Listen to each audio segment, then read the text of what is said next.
Bon matin tout le monde. Wow, quel beau groupe.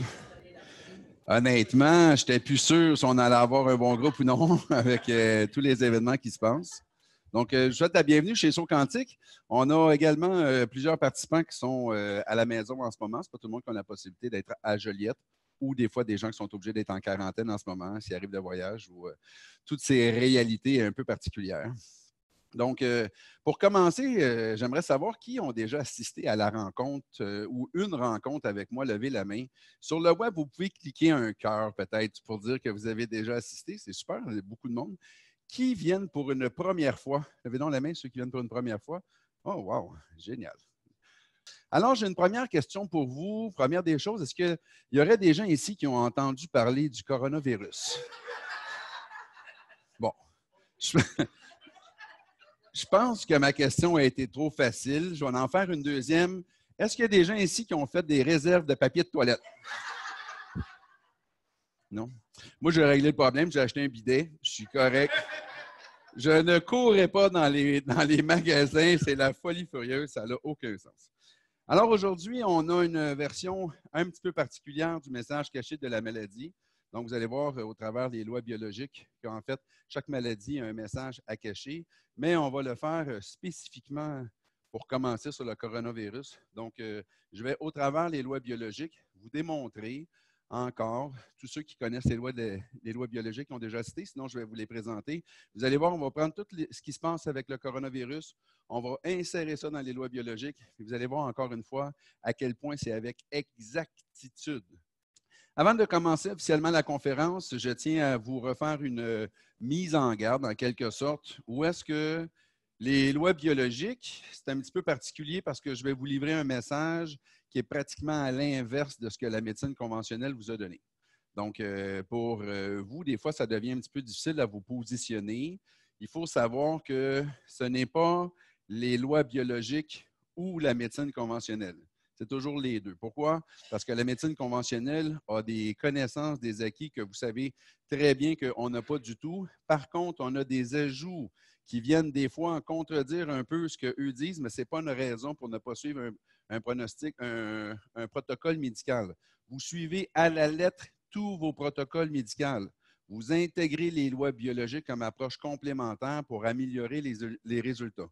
Est-ce que tout le monde comprend bien ça?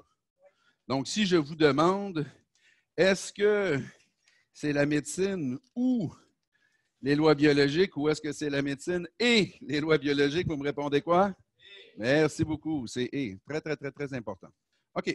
La raison est simple. Si vous voulez vous donner le maximum de chances possible dans toutes vos réalités, c'est très clair. Fait qu'on commence notre relation très claire. Ça, c'est le fun, hein? Quand on débute une relation. Aujourd'hui, si je vous parlais de loi physique, je pourrais vous expliquer que si jamais vous allez en avion, ce n'est pas une bonne idée de sauter en bas. Hein, vous allez apprendre, on apprendrait très vite qu'on ne flotte pas, qu'on tombe. Puis je vous dirais surtout de mettre un parachute et de savoir comment l'ouvrir. Parce que moi, ça m'est déjà arrivé de sauter en parachute et il n'est pas ouvert.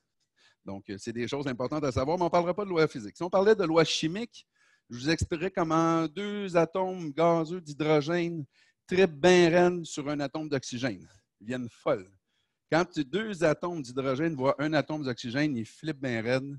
Ils veulent absolument les coller dessus. C'est un trip à trois, vous ne le savez pas, mais c'est chimique cette réalité-là. Qu'est-ce qui se produit? On part de deux gaz, puis on arrive à un liquide, hein, qui est H2O. Donc, c'est des lois chimiques. C'est un petit peu particulier. Pourquoi je prends le temps de vous dire ça? Parce que c'est des choses qui sont particulières, qui avant, on n'aurait pas pu s'imaginer, qui aujourd'hui sont simples. Vous allez voir que les lois biologiques vont donner le même phénomène. Hein? Comment est-ce qu'on pourrait s'imaginer qu'on peut partir de deux cellules gazeuses arriver à un liquide, mais c'est comme ça. Si on parlait des lois de l'aéronautique, on comprendrait qu'on peut utiliser l'air pour s'appuyer. C'est assez phénoménal comme réalité. Hein? Qui aurait pensé un jour qu'on pourrait s'appuyer sur l'air pour voler? Mais les lois de l'aéronautique disent, selon la forme de l'aile, selon le réacteur qu'on a, bien, on peut faire voler des avions puis voler dedans. Mais ça, c'est toutes des choses qu'on apprend à l'école, qui sont très intéressantes. Aujourd'hui, je vais vous parler de lois aussi, mais de lois biologiques. C'est une nouvelle découverte qui démontre comment une structure vivante va réagir pour assurer sa survie. Donc, il va y avoir des choses assez particulières, aussi spéciales qu'on peut s'appuyer sur l'air, aussi spéciales qu'on peut partir de deux cellules gazeuses et arriver à un liquide. Mais vous allez voir que tout ça se tient et nous amène dans des possibilités qui sont phénoménales. Donc, les lois biologiques, c'est ce qui gère tous nos comportements, sans exception. Aujourd'hui, de la façon que vous avez réagi pour venir ici, ça gère vos métiers, ça gère le type de relation que vous avez, ça gère vos maladies. Vous allez voir, les lois biologiques gèrent tout notre environnement. Je vais prendre le temps de vous expliquer ça là, en profondeur. Mais aujourd'hui, notre objectif avec le spécial coronavirus, c'est de vous expliquer comment est-ce que c'est possible d'être en contact avec le coronavirus et de ne pas avoir aucun effet. Donc, d'être vraiment en contact avec, on pourrait faire des tests qui est à l'intérieur de nous, puis pourtant avoir aucun effet. Je vais réussir à vous démontrer ça. Est-ce que ça vous intéresse? Parfait, super. Donc, la première des choses, on va parler du cerveau qui est l'ordinateur central. C'est lui qui gère tous nos comportements, toutes nos réactions. D'ailleurs, l'OMS, l'Organisation mondiale de la santé, a décrété en 2012 que la mort est en fonction de la mort cérébrale et non en fonction d'un arrêt cardiaque. Donc, c'est bien pour démontrer comment est-ce que c'est l'organe central. Puis pour le comprendre, on va éclairer tout d'abord deux parties de notre cerveau. La première partie, celle du haut, j'ai mis deux petits cheveux pour faire une tête. Celle du haut, c'est la partie qu'on appelle le conscient. Dans le conscient, en fait, ce qu'on place, c'est tout ce qu'on va apprendre, c'est tout ce qui est appris dans la vie. Donc, en réalité, c'est ce qui nous permet d'aller vers l'évolution. Alors que dans l'inconscient, c'est tout ce qui est les acquis. Donc, c'est ce qui nous amène à gérer en fonction de survie. Donc, imaginez que je vous demande la parole, quand on parle, les mots. D'après vous, est-ce que ça va dans la partie consciente ou dans la partie inconsciente? La partie consciente, c'est des choses qui sont apprises. Un bébé, quand il vient au monde, il y a seulement la partie inconsciente qui fonctionne. La partie consciente est encore vide. Réfléchir, d'après vous, est-ce que c'est dans la partie consciente? Est-ce que ça s'apprend ou si c'est dans l'inconscient? Réfléchir, conscient. La morale, ce qui est bien ou ce qui est mal? Conscient. Un désir, est-ce que c'est conscient ou c'est inconscient? C'est conscient, exactement. Dans l'inconscient, il n'y a aucune capacité de réfléchir. Dans l'inconscient, puisque c'est un ordinateur, la seule chose qu'il peut faire, c'est donner une réaction. Chaque réaction qu'il va donner va être en fonction des acquis qu'on a, nous, vécu dans notre vie ou que nos ancêtres ont vécu et qui nous ont transmis. Toute la partie inconsciente a un seul mobile, une seule fonction, un seul but, c'est la survie. Donc, déjà en partant, entre les appris conscients et les acquis inconscients, qui pensez-vous qui est prioritaire toujours? L'inconscient, toujours, toujours, toujours, toujours. Ce que ça veut dire que quand on est face à un événement stressant, c'est toujours la partie inconsciente qui va être priorisée.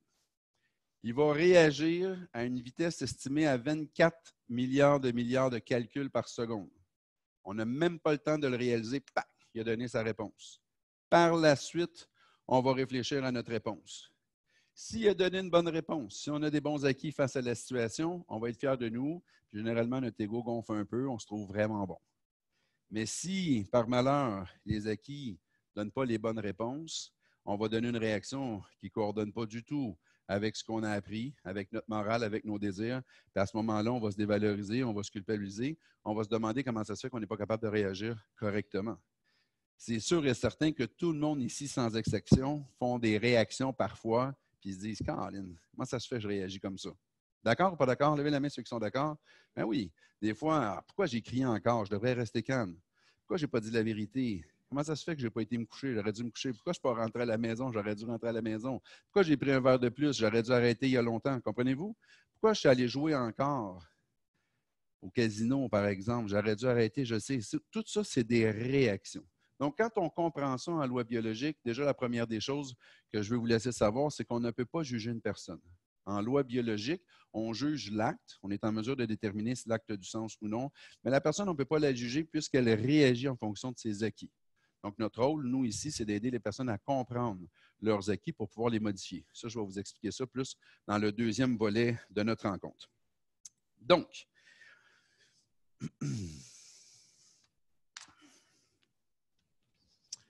au niveau du cerveau, il y a une structure centrale qui le met en action qu'on appelle les neurones. Est-ce qu'il y a des gens qui ont déjà entendu parler de ça, les neurones dans le cerveau? J'imagine qu'il y a pas mal tout le monde. Hein? Donc, le neurone a comme fonction d'établir une pulsion électrique. Donc, c'est soit que le neurone va être au neutre, il ne va rien émettre, ou soit qu'il va émettre une pulsion pour amener dans une réaction de combat, ou soit qu'il va amener une pulsion pour ramener dans une notion de repos et de régénération. Donc, toutes les pulsions électriques sont faites en fonction de ça. À chaque fois qu'on va être face à une situation, donc le neurone, soit qu'il va être au neutre, soit qu'il va émettre une réaction de combat, courir, se battre, se sauver, mais ça va toujours être dans une notion de pouvoir survivre. Donc ça, c'est le système sympathique, pour ceux qui connaissent un peu les systèmes nerveux, ou qui va être au repos, qui va être dans le système parasympathique. Son objectif ultime, c'est de toujours revenir à l'équilibre. C'est-à-dire que s'il a dû combattre, il a dû faire des efforts. Pendant ce temps-là, il a peut-être eu des blessures. Il n'a pas pu digérer ce qu'on mangeait, tout ça. Aussitôt qu'il va avoir la chance, il va embarquer dans le repos pour emmener l'équilibre. L'équilibre dans le corps, c'est ce qu'on appelle l'homéostasie, puis c'est l'état de santé. Vous allez voir que c'est ce qui va être altéré tout à l'heure quand on est face à des grands stress. Donc, tout ce système-là, électrique au niveau du cerveau, c'est ce qu'on appelle le système nerveux. Puis en réalité, le système nerveux, il est le même représenté que notre système de filage électrique dans une maison avec le panneau électrique. Donc, imaginez, par exemple, qu'on prend un circuit dans la maison. Imaginez qu'on prend le thermostat dans la maison. Il y a une température que vous allez programmer dans laquelle vous allez vouloir être. Imaginez que c'est 20 degrés Celsius. Donc, si la température descend à 20 degrés Celsius, le thermostat, qui est comme le neurone, va émettre un influx nerveux puis il va demander au système de chauffage de partir. Tout le monde comprend ça. Si c'est l'inverse, s'il fait beaucoup trop chaud, il va émettre un influx nerveux. L'objectif de ça, ça va être de baisser la température. Donc, dans ce cas-là, il va faire partir le système de climatisation pour que ça redevienne à la normale. Puis quand la température est à 20, il reste au neutre. C'est le même système qui est ici. C'est exactement les mêmes correspondances. Vous allez voir que quand vous utilisez ces correspondances-là, ça va vous aider à comprendre comment le corps fonctionne. Là où il y a un problème, c'est s'il y a une surcharge électrique. S'il y a une surcharge électrique, qu'est-ce qui va se produire? Le disjoncteur qui émet le circuit électrique va disjoncter. C'est sa fonction. Pourquoi il va disjoncter? Qui le sait? Tout le monde le sait en fait. C'est pour éviter quoi? Exactement, que la maison brûle. On veut éviter que le filage surchauffe et qu'il prenne en feu. Pour perdre la maison au complet, ce qui ne serait pas avantageux, c'est préférable que le circuit se ferme. Donc, au niveau du cerveau, les neurones qui sont le transposé des disjoncteurs ont exactement la même fonction. C'est-à-dire que quand on est dans une réalité de vie où on vit des petits stress dans notre vie, tout le système fonctionne normalement, ça maintient l'équilibre et on est dans un état de santé qu'on marquait ici normal. Mais si on est face à un surstress qui est trop fort, donc qui pourrait me donner des exemples de surstress? Avez-vous une petite idée qu'est-ce qui pourrait être un surstress chez un humain? Un décès. Un accident. Le coronavirus. Tout à fait. Vous allez voir que ça peut être des surstress pour les gens. Des fois, c'est des réalités financières. Peur de manquer de nourriture. Les gens, ils sont rendus en surstress pour du papier de toilette. Des fois, ça ne prend pas grand-chose pour créer un surstress. Quand il y a un surstress qui se crée, à ce moment-là, on devient en danger de mort à court terme. Pourquoi? Parce que notre partie consciente n'est plus capable de réfléchir adéquatement pour assurer notre sécurité.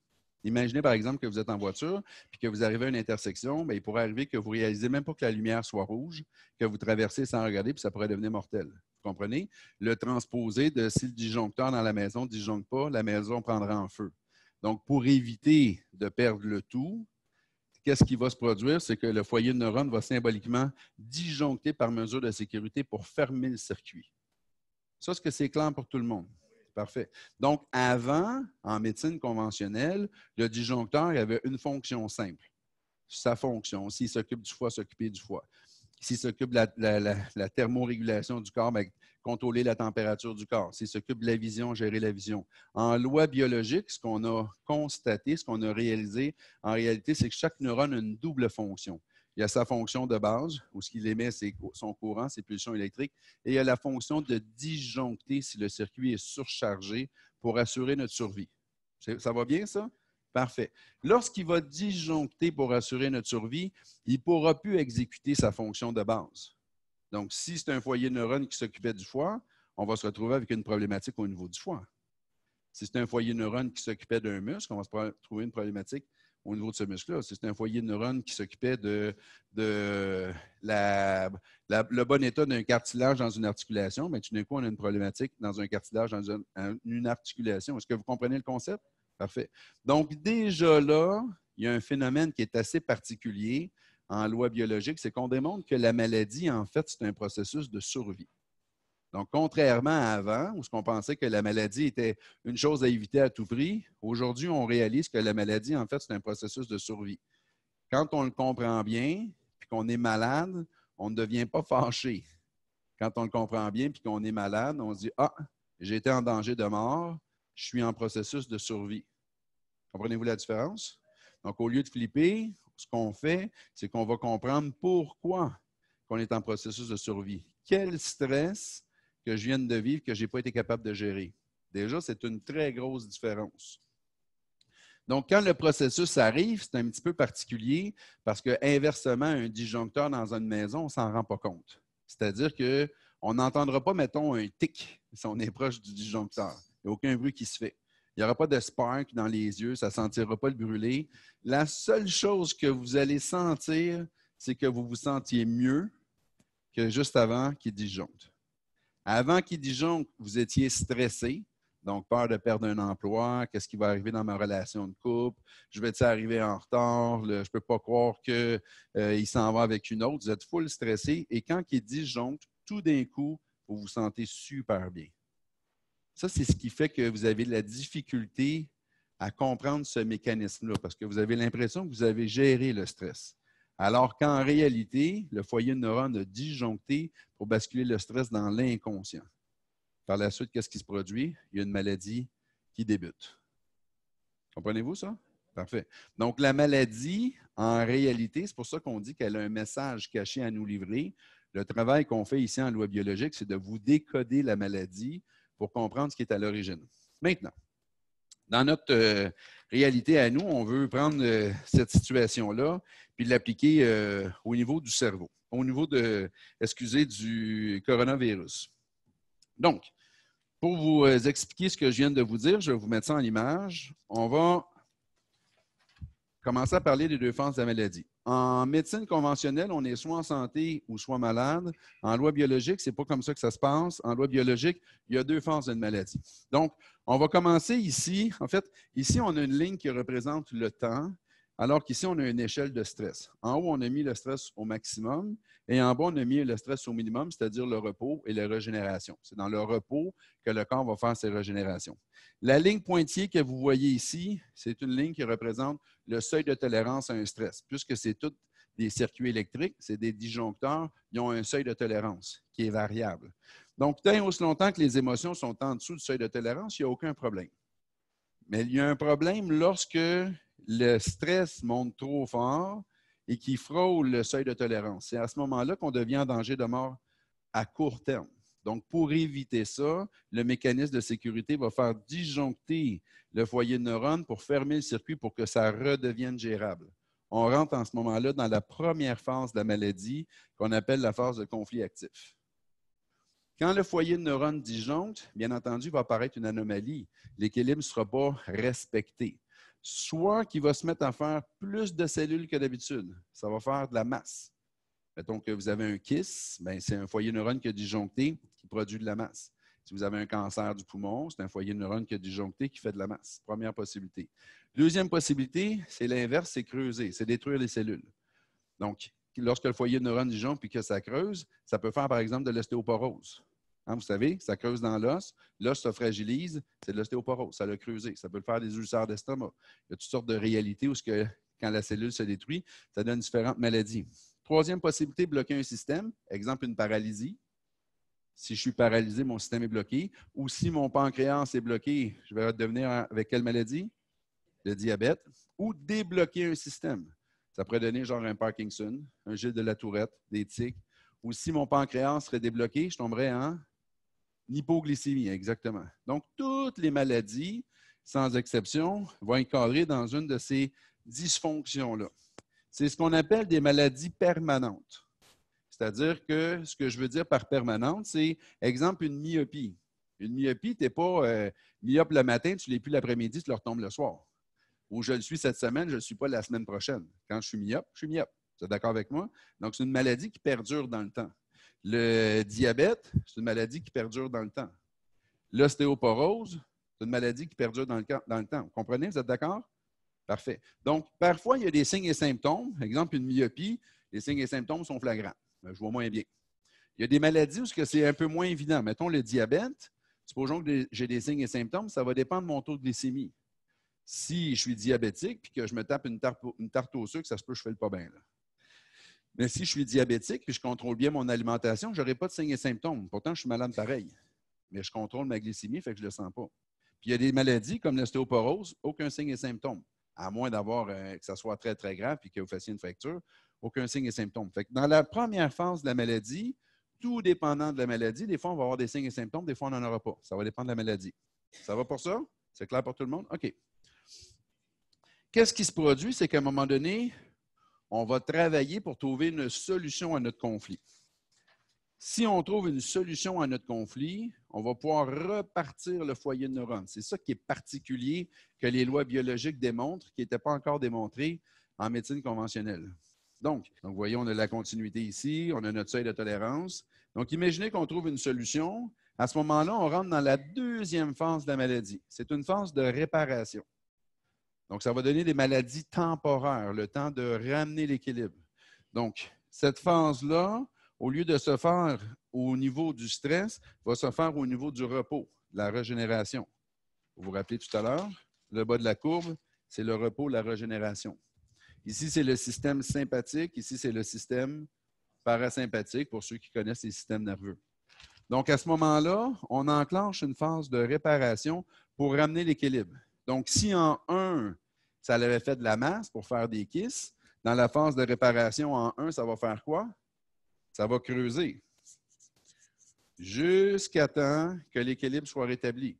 La masse va disparaître tout seul. Si en 2, ça l'avait creusé dans la phase de conflit actif, comme de l'ostéoporose, ici, une fois qu'on rebranche le foyer de neurones en 2, il va arriver quoi? Il va faire de la masse, reboucher tous les trous. Ça va se faire tout seul. Je vous le dis. Si en 3, en phase de conflit actif, ça l'avait bloqué un système, en phase de réparation, ça va faire quoi? Ça va le débloquer jusqu'à temps que ça redevienne à la normale. Et si, vous avez compris, ça l'avait débloqué un système, en la phase de réparation, ça va le rebloquer jusqu'à temps que ça redevienne à la normale. Cette phase de réparation, c'est ce qu'on va appeler des maladies temporaires. Toutes les maladies temporaires sont en réalité, en loi biologique, des phases de réparation. Donc, mettons qu'on prend la grippe. Pensez-vous que c'est permanent ou temporaire? Temporaire. On n'a jamais quelqu'un qui nous dit « ça fait 20 ans que je suis en grippe ». Ça, c'est plus qu'une grippe d'homme, là. Ça, c'est l'extrême de l'extrême, là. C'est une maladie temporaire. C'est une maladie en phase de réparation. Une bronchite, d'après vous? Temporaire. Une pneumonie? Temporaire. Des fois, c'est un peu plus corsé que ça. Un infarctus? Temporaire. Je ne connais pas personne qui est en infarctus depuis... c'est vrai qu'une fois, il a arrêté, là, mais quand quelqu'un passe au travers son infarctus, le cœur repart. Donc, un infarctus, c'est une maladie temporaire. C'est une phase de réparation. L'épilepsie? Temporaire. Une personne qui fait une crise d'épilepsie, ça ne fait pas pendant 6 ans. Vous imaginez? Pendant 6 ans, ça serait assez terrible. C'est des maladies temporaires. Toutes les phases, toutes les maladies qui sont temporaires sont toujours dans des phases de réparation. Donc, si la personne est arrivée à rebrancher son circuit par elle-même en solutionnant son stress par elle-même, elle enclenche la phase de réparation par elle-même. Si elle n'est pas arrivée, nous, ici, c'est notre travail d'aider la personne à reprendre conscience de son stress pour trouver une solution et à repartir les circuits. Vous comprenez qu'il y a des circuits qui repartent plus facilement que d'autres, parce que les circuits de la grippe, par exemple, vont repartir plus facilement que celui d'un diabète, par exemple. C'est rare qu'une personne règle son diabète seule. Vous me suivez là-dessus? OK. Est-ce qu'il y a des questions là-dessus jusqu'à là? Tout est clair? Excellent. Donc, quand on parle d'une maladie chronique, donc quelque chose qui part, qui revient, qui part, qui revient, qui part, qui revient. Exemple de l'acné. C'est gossant, ça, quand ça commence chez les ados? Ça lâche plus, toi. Comment ça, ça lâche plus? Pourtant, je l'ai utilisé, mon produit, pour la peau. Pourquoi qu'il revient tout le temps? Ça, en ce moment-là, c'est des maladies qui alternent conflit actif, phase de réparation, conflit actif, phase de réparation, conflit actif, phase de réparation. Juste pour vous donner un exemple. Le conflit actif de l'acné, la personne ici, qu'est-ce qui va se produire qu'elle ne sera pas capable de gérer? C'est qu'elle va se sentir moche. Pourquoi ça arrive principalement chez les ados? C'est un peu compliqué quand la puberté arrive. Hein? Si tous les membres pouvaient pousser en même temps, ça les aiderait peut-être. Mais non. Des fois, c'est le nez qui part avant tout le reste. Des fois, c'est les bras.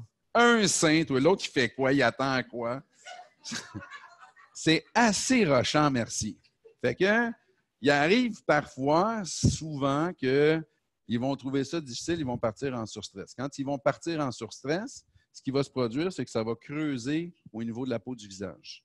Pendant que ça creuse, pendant que ça fait des ulcères, aucun signe et symptôme. Quand il fait sa phase de réparation, ils viennent d'aller magasiner, elle s'est trouvée une super de belle robe, elle est allée se faire coiffer, elle sort le vendredi, elle s'est maquillée, elle est toute belle. Oh, que là, elle vient de solutionner son histoire par une phase de réparation. Ça lui a fait des trous, qu'est-ce qu'il va falloir que ça fasse? Que ça bouche le trou. Donc, ça va réparer le trou, mais à chaque fois qu'il y a une réparation, il y a des déchets. Ça va toujours avec. Vous êtes d'accord? Le déchet, c'est le blanc qu'on voit du bouton. Fait qu'elle se sent super belle. Qu'est-ce qui apparaît? Vous le savez, c'est toujours pareil. Il sort quasiment toujours sur le bout du nez, juste pour écœurer. Non, mais vous êtes d'accord ou pas d'accord?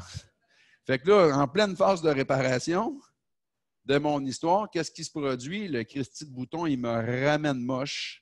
Je retombe dans mon conflit actif. Ça se remet à creuser jusqu'au jour où je me trouve beau, je me trouve belle, je réenclenche une phase de réparation. Comprenez-vous l'histoire? Donc, ça, c'est des maladies chroniques. Il y en a plein de maladies comme ça. L'eczéma, c'est une phase de réparation, mais souvent, on va vivre le conflit qui va avec. Fait que parfois, on a une période où on a un peu plus d'eczéma, puis oups, on a une période où on en a un peu moins. Donc, ça a l'air des maladies permanentes en conflit actif, mais en réalité, c'est des maladies en phase de réparation. Donc, aujourd'hui, ce qu'on va faire, c'est qu'on va l'emmener spécifiquement pour le coronavirus. Mais juste avant ça, je voudrais quand même vous expliquer qu'en loi biologique, chaque problématique a une correspondance ou des correspondances qui sont très spécifiques. C'est-à-dire, c'est une association d'événements avec des émotions qui ont été vécues en surstress qui sont des correspondances exactes avec la problématique d'origine. Fait que tout dépendant, excusez, la problématique que vous voulez travailler, on va toujours y aller avec des équations comme ça. Ça, c'est ce que j'ai appris à compter. C'est ce que j'ai appris à faire comme calcul il y a plusieurs années, pendant plusieurs années intensives et que je pratique depuis 4 ans, 15 ans, excusez.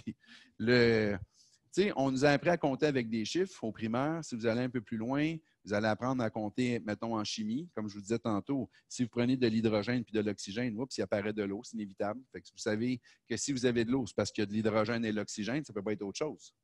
En loi biologique, selon la problématique, je sais quel type d'événement et quel type d'émotion qui est à l'origine. C'est ça qu'on a appris, c'est ça qu'on a observé dans les dernières années. C'est ce que je vais vous démontrer aujourd'hui. Je vais commencer par le faire par le coronavirus et par la suite, je vais pouvoir répondre à vos questions, vous le démontrer en lien avec vos problématiques. Donc, quand on cherche une problématique de grippe, parce que le coronavirus, ça reste que c'est une grippe. Donc, quand on cherche des problématiques en lien avec les voies respiratoires, la problématique qu'on a à l'origine, c'est une menace dans notre territoire. Donc, pour comprendre ça, c'est simple. Vous avez juste à prendre un animal dans la biologie qui est très membré en voie respiratoire, c'est l'orignal. Hein? Il a le nom, lui, il pourrait en faire de l'acné. Il a le nez long comme ça, il a une narine grosse de même. Lui, il en respire de l'oxygène. Pourquoi je prends cet exemple-là? Il y a peut-être des chasseurs dans la salle, il y a peut-être des gens qui ont déjà chassé l'orignal, qui savent un peu comment ça fonctionne. Si vous avez le vent dans le dos, il n'y a rien à faire. Parce que l'orignal, même s'il est à 1 km, 2 km, il va vous sentir. Il ne vous voit pas, il ne vous entend pas, mais il sent qu'il y a un ennemi qui a un danger dans son territoire. Est-ce qu'il y en a qui sont au courant de ça? Peut-être qu'il y a des chasseurs, je ne sais pas ici, vous êtes au courant de ça, exactement. Donc, les voies respiratoires, en fait, ils servent à quoi? Ils servent à sentir qu'est-ce qui est dans notre environnement. Je ne sais pas s'il y en a qui ont des chiens, mais si jamais vous avez un chien, vous le regardez quand il se repose dehors, il a les yeux fermés, il a les oreilles baissées, mais la truffe, elle n'arrête jamais. Il sent tout le temps. Tout le temps, tout le temps, tout le temps. D'accord ou pas d'accord? Parce qu'il veut savoir qui est dans son territoire. C'est le nez qui donne cette perception-là. Ça va, ça? OK. Donc, quand on a une menace dans notre territoire, ce qui se produit, c'est que c'est les neurones qui s'occupent des voies respiratoires qui vont disjoncter. Donc, prenons le système respiratoire. Le système respiratoire, en fait, je vais prendre ça ici, ce sont des parois. Donc, ici, on a les voies respiratoires, les voies aériennes. Oh, oui, c'est moi qui l'ai fait, le dessin. Est-ce que les gens sont habitués de mes anciens dessins? Aujourd'hui, j'ai pris le temps de le faire à l'avance. Donc, vous comprenez, c'est des parois, en fait. Ici, ça a une épaisseur. Marie-Lou, est-ce que tu pourrais nous montrer l'image de la paroi? Donc, vous voyez, en fait, l'épaisseur du haut, ça se trouve être l'épaisseur ici de la voie respiratoire, des voies respiratoires. Donc, vous avez une image ici où il y a une ulcération dans les voies respiratoires. En réalité, qu'est-ce qui se produit? C'est lorsque on est en surstress par rapport à la menace dans notre territoire, le réflexe qui va se produire quand le foyer neurone va disjoncter, c'est de creuser dans les parois pour faire des trous comme que vous voyez en ce moment à la télévision. Donc, pourquoi que ça fait des trous comme ça ici? Ça l'ulcère. C'est pour agrandir le volume à l'intérieur des voies aériennes pour pouvoir respirer plus d'oxygène parce qu'on est en surstress sur une menace dans notre territoire. Est-ce que vous comprenez le sens biologique de la problématique? C'est pour arriver à pressentir ce qui va se produire. Avant même de le voir arriver, on veut être capable de le pressentir. Vous me suivez? C'est les voies aériennes qui s'occupent de ça. Donc, pendant cette phase-là, pendant la phase de conflit actif, d'après vous, est-ce qu'il y a des signes et symptômes ou il n'y a pas de signes et symptômes? Aucun signe et symptôme. Le seul signe et symptôme que vous allez avoir, c'est que vous allez sentir que vous respirez bien comme vous n'avez jamais respiré. Que ça rentre bien. Mais vous êtes en plein sur stress. La journée que vous allez trouver une solution à votre problématique, puisque ça l'avait creusé, qu'est-ce qu'il va falloir que ça fasse en deux? Il va falloir que ça fasse de la masse. Donc, il va falloir que ça bouche tous les trous qui ont été faits. Donc, ça ici, la paroi, c'est toutes des structures de protéines. Les matériaux dans le corps pour créer un squelette, pour créer une structure, l'enveloppe des cellules, c'est les protéines qu'on utilise. Vous comprenez, les matériaux dans le corps, c'est des chaînes de protéines. C'est toutes des structures protéinées. Donc, en fait, ici, c'est toutes des structures protéinées qui ont été brisées pour défaire la structure, pour que l'air puisse plus rentrer. Et quand on tombe en phase de réparation, il va falloir reconstruire toute cette réalité-là. Des milliers, voire des millions de petits trous qui ont été faits dans les voies respiratoires. Pour ce faire, ça va prendre beaucoup de chaînes protéinées. Vous comprenez ça? Ça va prendre beaucoup de matériaux. Le corps, à ce moment-là, il va demander des ouvriers pour venir l'aider à emmener les matériaux et à reconstruire tout ça. Quand il demande ça, il va utiliser un système qui est un système d'infection. C'est-à-dire que dans la phase de réparation, le corps veut réparer le plus rapidement possible, donc il va nous mettre dans un état pour pouvoir réparer le plus rapidement possible. Souvent, il va nous amener de la fatigue. Quand vous avez une grippe, est-ce que ça vous arrive d'être fatigué? Ben oui, c'est normal. Pourquoi il vous en amène de la fatigue? Parce qu'il ne veut pas qu'on utilise notre corps, il veut le réparer le plus vite possible. C'est un peu comme, excusez l'expression, mais un shutdown dans une grosse entreprise. Quand on veut faire la maintenance, on ferme la compagnie, une nuit, une journée, 2 jours, on fait toute la maintenance puis on remet ça en fonction. C'est un peu le même système. Donc, il peut amener de la fatigue, il peut amener des maux de tête. Les maux de tête, c'est le foyer de neurones qui va se réparer au niveau du cerveau. Il amène souvent de la douleur. Pourquoi il amène la douleur? Encore là, pour nous arrêter de bouger. Imaginez, par exemple, que vous faites une fracture. Si vous faites une fracture, qu'est-ce qui va apparaître instantanément? De la douleur. Vous êtes d'accord? Oui. Pourquoi? Pour pas qu'on bouge. Quand on a compris ça, on a inventé le plâtre. Quand on se met un plâtre, qu'on s'immobilise, qu'est-ce qui arrive avec la douleur? Elle disparaît. Pourquoi? Parce qu'on ne bouge plus. Le cerveau, il sait que, OK, c'est correct, je suis dans une situation où je vais pouvoir réparer, donc je n'ai plus besoin d'envoyer de la douleur. La douleur, c'est un programme que le cerveau envoie pour nous mettre dans une position de réparation. Donc, habituellement, quand vous avez de la douleur, ça serait bien de vous reposer et de laisser le corps se réparer. Mais il est vrai que des fois, c'est en conflit actif, je vous l'expliquerai au besoin. Qu'est-ce qui se produit aussi? Toujours de l'édème. C'est toujours accompagné d'inflammation, une phase de réparation. Pourquoi? Parce que pour emmener les matériaux, mais surtout pour éliminer les déchets, le corps, la seule façon qu'il a, c'est avec les liquides. Il n'y a pas d'autre moyen de transport dans le corps que les liquides. Donc, c'est obligé d'être accompagné d'un processus inflammatoire pour pouvoir éliminer tous les déchets de la réparation. Si vous vous cognez un genou, après qu'il soit cogné, vous allez devoir le réparer. Qu'est-ce qui va apparaître tout de suite? De l'édème, ça va enfler. C'est normal, c'est la phase de réparation. Là où c'est particulier, c'est qu'il va utiliser les infections. C'est là qu'on veut en venir. Les infections, c'est-à-dire les bactéries, les virus, les champignons, c'est des ouvriers planétaires pour nous aider à réparer notre corps. Ça, c'est une deuxième réalité que les lois biologiques nous amènent qui est assez particulière, aussi particulière qu'on peut s'appuyer sur l'air pour voler. Donc, pour comprendre ça, d'abord, quand on est dans une infection, bien, souvent, on va avoir de la fièvre parce qu'il y a beaucoup de travail. Des fois, on va avoir aussi des pertes d'appétit. Des fois, on va avoir des pertes de poids. C'est tous des signes et symptômes qui sont souvent associés à une phase de réparation. Donc, là, aujourd'hui, on va le parler pour l'infection, mais pour plein d'autres maladies, c'est très important de comprendre tout ça. Donc, pour comprendre le système d'infection, je vais vous expliquer un virus, comment ça fonctionne. Est-ce qu'il y en a qui ont déjà une idée de c'est quoi un virus? Ça s'en vient? Donc, un virus, en fait, c'est une structure. Mettons qu'on prend la structure du virus, on les dessine, c'est ainsi avec des petits. Ils ont l'air d'avoir des petites tentacules au bout, peu importe. Qu'est-ce qui est particulier au niveau d'un virus? Je ne sais pas si tu peux grossir un petit peu l'image, Marie-Lou. C'est qu'au centre du virus, il y a un code qu'on appelle un génome.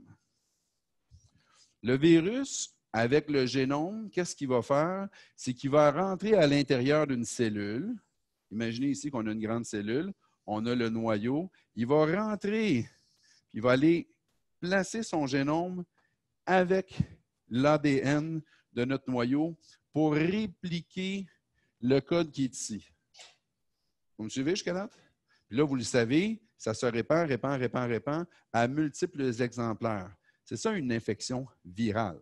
C'est que le génome, sa fonction, c'est vraiment de rentrer à l'intérieur et de demander aux neurones, au noyau de la cellule, de produire une chaîne protéinée. C'est des protéines. Donc, si vous regardez, vous voyez juste ici, entre parenthèses, transcrit en ARN messager et traduit en protéines.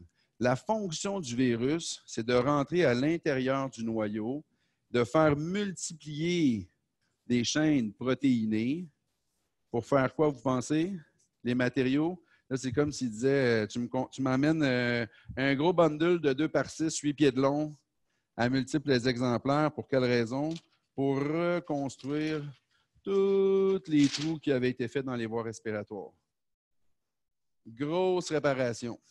Grosse phase de réparation avec fièvre souvent, avec de l'édème. L'édème, l'inflammation, elle sert à quoi déjà? À éliminer les déchets. Fait que là, ils vont être éliminés par le mouchage, par les expectorations, les crachats qu'on appelle. Ça, c'est la phase de réparation qui va éliminer tout le déchet de la phase de réparation. Une fois que c'est tout terminé, qu'est-ce qui se produit? On reprend notre état de santé normal.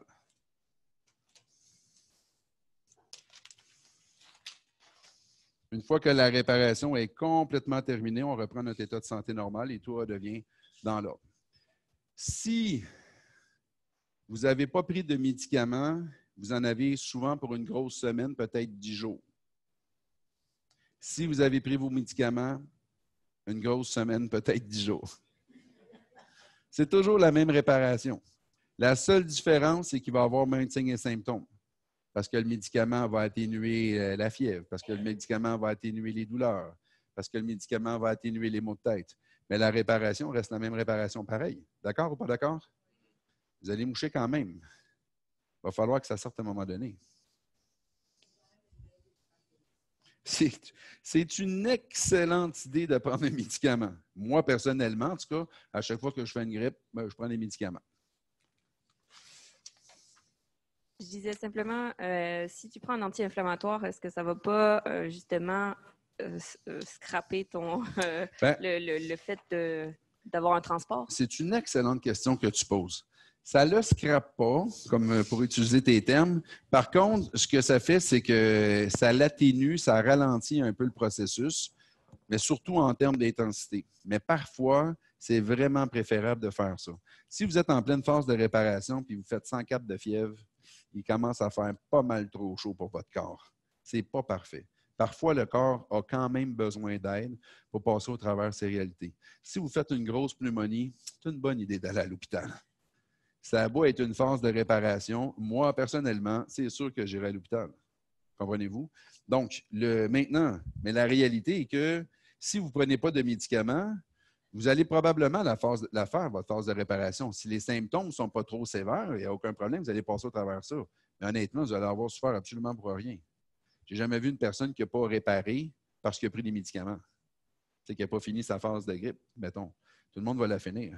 Mais est-ce que c'est nécessaire et obligatoire dans des cas extrêmes? C'est-à-dire que l'ampleur de la problématique, l'ampleur de la grippe, n'a rien à voir avec l'âge, n'a rien à voir avec notre état du système nerveux et tout ça. C'est en lien avec l'ampleur du surstress qu'on va avoir fait. Si quelqu'un a fait un très gros surstress, quand il va tomber en phase de réparation, il y a beaucoup plus de réparation à faire, donc sa grippe va être beaucoup plus forte. Si quelqu'un a fait un tout petit surstress, il va avoir très peu de choses à réparer, ça va être une très petite grippe de femme, mettons. Vous comprenez le principe? De la même façon, si plus le stress est profond dans les voies respiratoires, plus que c'est quelque chose de dangereux. Si ça met en menace la survie de quelque chose, que ce soit votre entreprise ou un couple, ou plus que ça met en menace la structure, plus que ça va descendre profond dans le poumon. Plus que le conflit est léger, plus que ça va rester dans les voies aériennes hautes. C'est la seule réalité qui va déterminer où est-ce que ça va aller. Donc, pensez-vous que les jeunes en ce moment sont bien stressés du coronavirus? Moi, en tout cas, quand j'ai parlé aux miens, ils n'avaient pas l'air stressés, mais pas pantoute. La seule chose qu'ils ont dans leur tête en ce moment, c'est qu'ils sont contents parce qu'il n'y a pas d'école. Aucun stress sur le coronavirus. Par contre, une personne âgée, est-ce qu'elle risque d'être beaucoup plus stressée par rapport au coronavirus? Ben oui, ça l'inquiète, la grippe qu'il peut y avoir. Donc, elle, le stress qu'elle va faire va être beaucoup plus gros. Puis parce qu'il va être beaucoup plus gros, ça va descendre, ça va faire beaucoup plus d'ulcération dans les voies respiratoires. Puis si parce qu'elle est vieille, elle a peur que ça l'atteint à sa vie, ça va descendre beaucoup plus loin dans les poumons, profond dans les voies respiratoires. Donc, supposons qu'un enfant fait un petit stress, en réalité avec le coronavirus, quand il va le solutionner, ça va faire une toute petite grippe. Puis on va avoir l'impression, en fait, qu'il y a un bon système immunitaire. En réalité, c'est juste parce qu'il n'était pas stressé.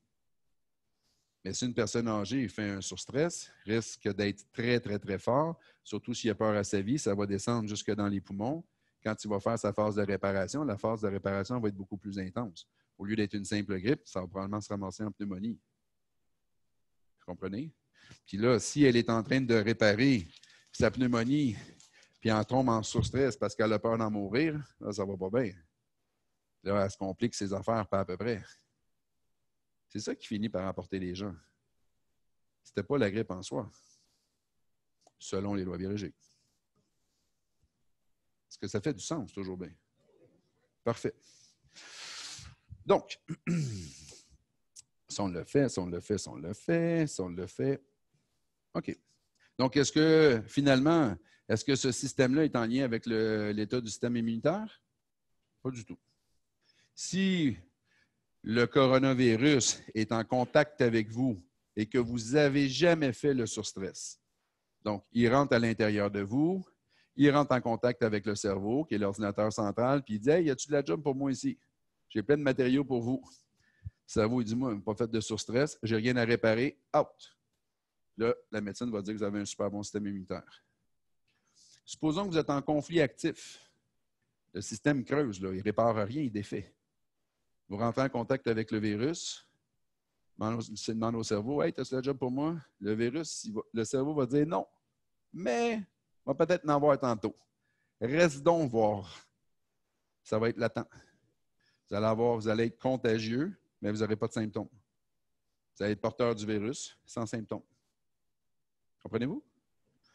Puis si vous êtes en phase de réparation, puis vous rentrez en contact avec le virus va contacter le cerveau, va dire « As-tu l'ouvrage pour moi? » Il va dire « Oh que oui, rentre ici. » Puis là, le processus va se démarrer. Puis là, la médecine va dire que votre système immunitaire est défaillant. En réalité, ça n'a rien à voir avec le système immunitaire. Le système immunitaire, il est juste là en correspondance avec le cerveau en fonction de on le garde ou on ne le garde pas le virus. Si le cerveau il dit tu me kicks ça out, le système immunitaire, il se met en fonction, il kick ça out. Il n'en a pas besoin. S'il dit garde-le latent, il va le garder latent. Puis s'il dit laisse-le entrer, il va le laisser entrer. Le système immunitaire, c'est des douanes. Mais en réalité, il réagit avec des commandes. Ça se comprend ou ça ne se comprend pas? Parfait. Mais ça change quand même pas mal de données médicales qu'on a entendues. Fait que vous pouvez prendre les produits que vous voulez pour aider votre système immunitaire. C'est une bonne idée d'avoir un bon système immunitaire. C'est une sacrée bonne idée quand on en a besoin, qu'il soit bien fonctionnel. Mais ce n'est pas ça qui va déterminer si vous allez être malade ou vous ne serez pas malade. Je connais des gens, je reprends ta question tout de suite après, Marie-Lou, je connais des gens qui sont allés dans des pays sous-développés avec des systèmes immunitaires à plat, complètement à plat. Cette personne-là aurait dû avoir des maladies, malgré les préventions qu'elle a fait, parce que son système immunitaire était complètement plat. Par contre, elle, l'endroit où elle était, elle vivait aucun stress parce que ça la fascinait. Ça la fascinait tellement, elle, qu'elle prenait des superbes photos de tout ce qu'elle voyait de différent d'ici. Donc, aucun stress pour elle. Les personnes qui l'accompagnaient avec un système immunitaire normal, quand ils sont arrivés dans le même endroit, très choqués de ce qu'ils voyaient, ils ont fait des surstress, eux, ils sont tombés malades. Il y avait un système immunitaire très fonctionnel, ils sont tombés malades. L'autre avait un système immunitaire qui était considéré à plat à cause d'une maladie auto-immune, pourtant pas de maladie. Oui, Marie-Lou. Il y a des gens qui n'ont pas l'air à comprendre nécessairement qu'est-ce qu'on veut dire par surstress. Est-ce que tu peux expliquer un peu plus clairement pour les gens très bien. en ligne? Donc, revenons à notre image de tantôt. Merci beaucoup à la maison de poser des questions. C'est important parce que l'objectif, c'est que vous compreniez. Hein? C'est pas que je fasse un exposé. Donc, supposons qu'on revient à l'état normal. L'état normal, on va avoir des stress qui vont complètement être gérables. On va appeler ça des tracas. Donc, je ne sais pas si vous êtes en couple. Si vous êtes en couple, sûrement que vous avez certains tracas à l'occasion. Si vous avez des enfants, c'est sûr que vous devez avoir des tracas. Si vous avez une maison à payer, ou vous comprenez, de la nourriture à faire, c'est tous des tracas qu'on a dans un quotidien, mais qu'habituellement, on arrive à trouver nos solutions. Tant qu'on trouve nos solutions, il n'y a aucun problème. Donc, c'est un stress, mais léger qu'on va appeler un tracas. Quand il y a un stress qui devient ingérable, pour la partie consciente, pour notre réflexion, pour notre intelligence. Quand il y a un stress qui devient ingérable, on n'en a pas de solution. C'est quelque chose qui est vraiment important pour nous. À ce moment-là, la partie consciente, elle est remplie de ce stress-là et c'est là qu'on appelle ça, en loi biologique, un surstress. Est-ce que ça répond à la question sur le web? Lorsque le foyer de neurones va disjoncter, on va appeler ça un surstress biologique, c'est-à-dire le phénomène qui va se produire. Regardez bien ça.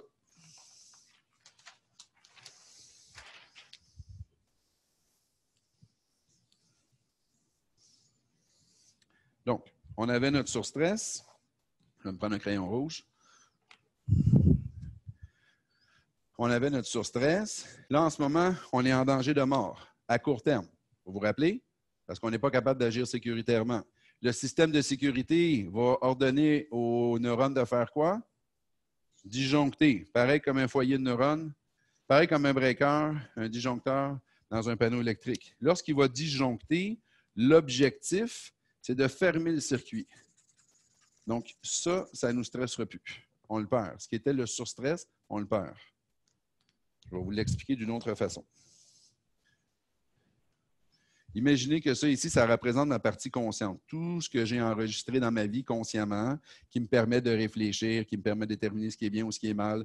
Fait que si je vous dis, je ne sais pas, moi, en 6e année, vous étiez en quelle école? Vous déboulez votre bande de mémoire, puis là, vous dites, ah oui, j'allais à telle école, j'avais tel professeur, je me tenais avec tel ami, ah, lui, il était tellement beau, elle était tellement belle. Vous vous rappelez de tout ça. Quand le foyer de neurones disjoncte, c'est parce qu'il y a une partie qui était ingérable. Imaginez que ça, c'est ingérable. Quand il a embrassé l'autre fille, ingérable.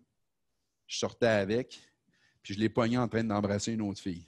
Ingérable à ce moment-là pour vous. Le cerveau, ce qu'il fait, c'est qu'il fait un coupé-coller. Donc, il prend l'information et il l'envoie dans l'inconscient. Quand il l'envoie dans l'inconscient, vous ne le sentez plus. Donc, ce qui était ici est basculé dans l'inconscient et ça, cet espace-là redevient libre de réflexion. Quand ce mécanisme-là se produit, est-ce que vous le sentez? Non. Il n'y a pas de tic. Il n'y a pas de spark. Ça ne sent pas le brûler. C'est quoi la seule chose que vous sentez?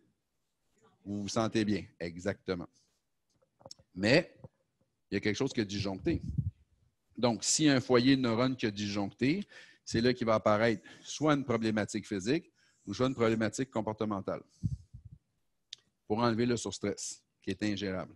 Donc, pour que ce soit le foyer de neurones qui s'occupe des voies respiratoires, le surstress qu'on aurait vécu serait une menace dans notre territoire parce qu'on voulait arriver à le pressentir. Ça va donc? Supposons que j'ai une menace dans mon territoire. C'est quoi une menace dans mon territoire? Quelqu'un qui veut prendre ma job, par exemple. Ne pas être capable d'arriver à payer mon loyer. C'est une menace ça, dans mon territoire. Si je ne peux pas payer mon loyer, qu'est-ce qui risque de se produire? Je risque de me faire éjecter de ma propriété. Donc, c'est une menace dans mon territoire. Quelqu'un qui rôde aux alentours de notre copain ou de notre copine, c'est des menaces dans notre territoire. Vous comprenez? Il y a toutes sortes de menaces dans notre territoire. Quand ça devient ingérable, puis que le foyer de neurones disjoncte, c'est le foyer de neurones des voies respiratoires. Quand ça tombe en conflit actif, qui est la première phase de la maladie, qu'est-ce qui va se produire dans les voies respiratoires? Ça va creuser. Le but, c'est d'agrandir les voies aériennes pour prendre plus d'espace pour être capable de pressentir la menace qui s'en vient. Si vous trouvez une solution à votre surstress puis le circuit repart, on tombe dans la deuxième phase de la maladie, qui est une phase de réparation. Exactement. Et à ce moment-là, qu'est-ce qui va se produire dans les voies respiratoires? On va vouloir faire de la masse, tout reboucher les trous des voies respiratoires. Beaucoup de matériaux nécessaires. Qui va emmener les matériaux? Le virus. Il va rentrer dans notre code génétique, puis il va dire, produis ces chaînes de protéines-là, on en a besoin à des milliers d'exemplaires. Quand les milliers d'exemplaires vont être en place, la réparation va se démarrer, ça va toujours être accompagné d'une inflammation. C'est quoi le but? D'évacuer les déchets. Ça va, ça? Donc, ça veut dire que... Juste pour terminer avec oui. la question, là, pour faire une boucle avec ça. Oui. Est-ce que le surstress que tu parles, est-ce qu'on pourrait vivre un surstress commun? Ah oui, donc, un grand groupe de gens en oui, même temps. J'arrive avec ça. Ça sera vraiment pas long. Donnez-moi encore 5 minutes, puis je suis rendu à vous. Donc, en réalité, quand le virus vient travailler à l'intérieur du corps, puis qu'il y a une phase de réparation qui est inconfortable, c'est comme si, exemple, il y a un feu. Imaginez qu'il y a un feu, qui va arriver? Les pompiers. Quand les pompiers vont arriver, ça va-tu bien ou ça va pas bien? Ça va pas bien. Hein? Ils sont là, puis ils arrosent toute la maison. Ça va vraiment pas bien. Mais est-ce qu'on va dire que les pompiers n'ont pas d'allure? Ben non. On en a besoin pour éviter le dégât. Vous comprenez? Fait que, imaginez maintenant qu'au lieu que ça soit une maison, que ça soit une usine, il va-t-il avoir plus de pompiers? Ben oui, il va y avoir plus de pompiers. Ça va être encore plus gros, le phénomène. Est-ce qu'on va dire aux pompiers de s'en aller parce que c'est dérangeant? Bien sûr que non. Imaginez que c'est un feu de forêt. Est-ce qu'il va y avoir encore plus de pompiers? Il va y avoir plein de pompiers parce que le feu est beaucoup plus gros. C'est la même chose pour une infection. Si vous avez une petite infection, c'est juste parce que c'est une petite réparation à faire. Si vous avez une grosse infection, c'est juste parce que le stress à l'origine a été plus fort, donc plus de réparation à faire. C'est juste ça la différence. Oui. Oui. J'aimerais savoir si le virus est spécialisé, dans le sens que, par exemple, quelqu'un est déjà enrhumé, OK? Puis arrive ce virus-là. Je sais que c'est par rapport à un surstress, mais j'ai déjà un virus qui est à l'intérieur de mon corps qui est en train de réparer le petit rhume que j'ai. Est-ce que le virus du coronavirus là, va arriver? Est-ce qu'il va être accepté par le cerveau ou ne pas être accepté par le cerveau? Habituellement, un rhume, c'est pas accompagné d'un virus. Non, mais je vous le dis, c'est le corps qui fait la job tout seul. Habituellement, si le virus n'est pas accessible, c'est comme si au lieu d'engager des menuisiers pour réparer la maison, ben, vous sortez votre marteau, puis votre drill, votre perceuse, puis vous dites, je vais faire la réparation tout seul. C'est à moins grande ampleur, ça a le moins de réaction, si on veut, au niveau du corps, mais la réparation va être beaucoup plus lente. C'est pour ça que le corps, s'il a accès à un virus, il va préférer l'avoir. Fait que oui, si le virus vient pour donner l'entraide, il va pouvoir le donner. Et pour répondre aussi à ta question, chaque virus et chaque bactérie correspond à des stress très, très, très précis. Donc, ça ne sera pas le même virus ou la même bactérie selon la problématique. Donc, je vais donner un petit peu plus de détails par la suite, ça va me faire plaisir. Donc, imaginez qu'on est face à une personne qui vit un surstress, une menace dans le territoire, dans la phase de conflit actif, qui est la première phase, spotting et symptômes. Quand il va trouver une solution, dans la phase de réparation, il va faire une grippe. Un cas isolé. Une personne qui s'est chicanée avec sa mère, qui s'est chicanée avec son frère, il y a une menace. La chicane, ça fait partie des menaces, les voies respiratoires. Donc, c'est un cas isolé. Imaginez, par contre, qu'il y a plusieurs personnes, un plus gros groupe, dans une même réalité qui vit le même surstress de menace. Imaginez, mettons, que dans une école, il y a un taxeur. Puis que le taxeur, vous savez ce que ça fait, ça taxe les autres. Fait qu'ils sont obligés de donner de l'argent, sont obligés de donner leur lunch, sont obligés de... Peu importe. Sinon, ils se font tabasser. Des fois, vous comprenez? Fait que ces gens-là, quand face à la menace, ils ne veulent pas que le taxeur les voie. Puis, il ne veut pas qu'ils les entendent non plus. Ce qu'il voudrait, c'est capable de pressentir il est où le taxeur. Donc, quand ça devient trop stressant, le foyer de neurones va disjoncter. Puis à ce moment-là, un groupe qui sont taxés dans la même école vont faire le conflit en même temps. Donc, ils vont rentrer en même temps dans la première phase, où ce que ça va creuser dans les voies respiratoires, qu'il n'y aura pas de signes et symptômes. Vous êtes d'accord? Imaginez que la direction trouve le taxeur et le mette out de l'école, le sorte de l'école. Là, vous avez un groupe de personnes qui, en même temps, solutionnent la menace dans le territoire. Donc, vous avez un groupe de personnes qui, exactement en même temps, vont déclencher une grippe. Vous comprenez? Là, on va commencer à parler d'épidémie quand ça devient un petit peu plus gros. Mais en réalité, c'est juste que le même événement, avec la même émotion de menace, a été vécu en même temps par un groupe de personnes dans une même région. Bien, vous prenez ça, puis vous mettez un stress à l'échelle mondiale, puis vous trouvez une solution à l'échelle mondiale, puis là, au lieu d'avoir une épidémie, vous avez une pandémie. C'est le même système, ce n'est pas plus compliqué. Donc, mettons qu'on prend la H1N1. C'est arrivé quand la H1N1? 2009. C'est 2009. Si jamais vous faites des recherches sur Internet, vous allez voir qu'en 2008, il y a eu une grosse crise économique. Donc, grosse menace mondiale. Est-ce qu'on les a en référence? Je ne suis pas sûr, je ne pense pas de l'avoir celle-là. Grosse menace mondiale au niveau économique. Puis aussitôt, là, les gens font le surstress en même temps. Aussitôt que des gens commencent à diminuer le stress par rapport à ça, en rentrer dans des solutions, les phases de réparation s'enclenchent, puis poup, poup, poup, poup, poup, les états de grippe commencent à apparaître ici et là. Vous me suivez là-dessus? Est-ce qu'il y en a qui ont déjà entendu parler de la grippe de Hong Kong? Oui, hein, je ne veux pas vous vexer, c'est un petit peu plus vieux comme grippe. Est-ce que vous vous rappelez la date, la grippe de Hong Kong? T'es proche. 1968, la grippe de Hong Kong. Marie-Lou, tu pourrais-tu nous mettre, on dirait Télésimo? Je ne sais pas si vous vous rappelez de ça, Bobino. Télésimo. Les images à Hong Kong, en 1967, il y a eu des gros conflits. Je ne sais pas si vous voyez un petit peu les images. Ce qui s'est produit, c'est qu'il y a eu des révoltes contre le communisme à l'intérieur. Ça a duré de mai à octobre 1967. C'est un gros conflit qu'il y a eu à l'intérieur. Il y a des bombes qui ont été placées partout en entour d'Hong Kong. Ils ont manqué d'eau, ils ont manqué. Donc, de mai à octobre 67 et en 68, qu'est-ce qu'on observe? La grippe de Hong Kong. Donc, très grosse menace en 1967. Ça se termine, ça se solutionne fin 67 et 68, éclosion de grippe. Ça fait du sens, ça ne fait pas de sens? Là, on est avec le COVID-19, qui est le coronavirus 2020.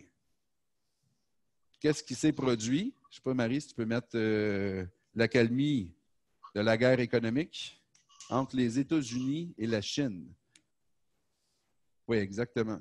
Donc, la Chine et les États-Unis décrètent l'accalmie dans leur guerre commerciale.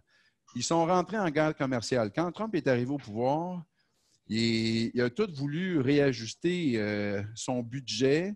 Puis qu'est-ce qui s'est produit? C'est qu'il a voulu surtaxer tout ce qui était importé de l'extérieur. Vous avez été au courant de ça, madame? La Chine, c'était un gros conflit. Ils voulaient augmenter à 50 % certains surtaxages douaniers. Puis en fait, la Chine était à très gros risque de perdre son économie à l'intérieur de son pays parce qu'elle ne pourrait plus exporter comme elle exportait. Très grosse crise. Puis en fait, il n'a pas fait ça juste avec la Chine. Il a fait ça avec plein de pays de l'Europe, avec l'Iran, avec l'Italie. Moi, maintenant, tu vas voir l'Italie, je vais te l'expliquer tout de suite après. Donc, ça s'est réglé quand? Vous allez le voir, c'est en petit. Je vais juste me déplacer pour le montrer. Marie, je ne sais pas si tu peux le souligner. Ça s'est terminé quand, l'accalmie? C'est quand que ça s'est fait, l'accalmie? Le 14 décembre 2019. 14 décembre 2019, wow, finalement, la guerre commerciale finie. Qu'est-ce qui apparaît en Chine? Le coronavirus. Ça a du sens ou ça n'a pas de sens? Ça commence à avoir pas mal de sens. C'est qui le deuxième pays qui est le plus touché du coronavirus? L'Italie. Donc, l'Italie, ce n'est pas en lien avec Trump. L'Italie, ce n'est pas en lien avec Trump. Marie, peux-tu nous mettre l'autre image? Tu as de la misère avec les batteries de la souris. Ça ne sera pas long. L'image s'en vient. C'est l'économie du pays menacée. Ça, c'est l'Italie. Oups, tu l'avais. À cause de la victoire de Matteo Salvini. Donc, Matteo Salvini, c'est un nouveau président en Italie. Et à cause de son arrivée, l'économie du pays est menacée. Pourquoi? Lui, il dit on est dû pour une cure d'un Trump. On va tout restructurer cette histoire-là et ça l'a fait extrêmement peur. Donc, ce conflit-là, l'article a été écrit le 29 mai 2019. Donc, en mai 2019, quand il a pris le pouvoir, gros stress à l'intérieur de l'Italie. Donc, clairement, ce qui est arrivé, c'est qu'à un moment donné, ça s'est mis à se calmer. Ils sont tombés en phase de réparation. Quand le coronavirus était rendu disponible, les Italiens, ça sautait dans les airs. On le veut, on le veut, on le veut.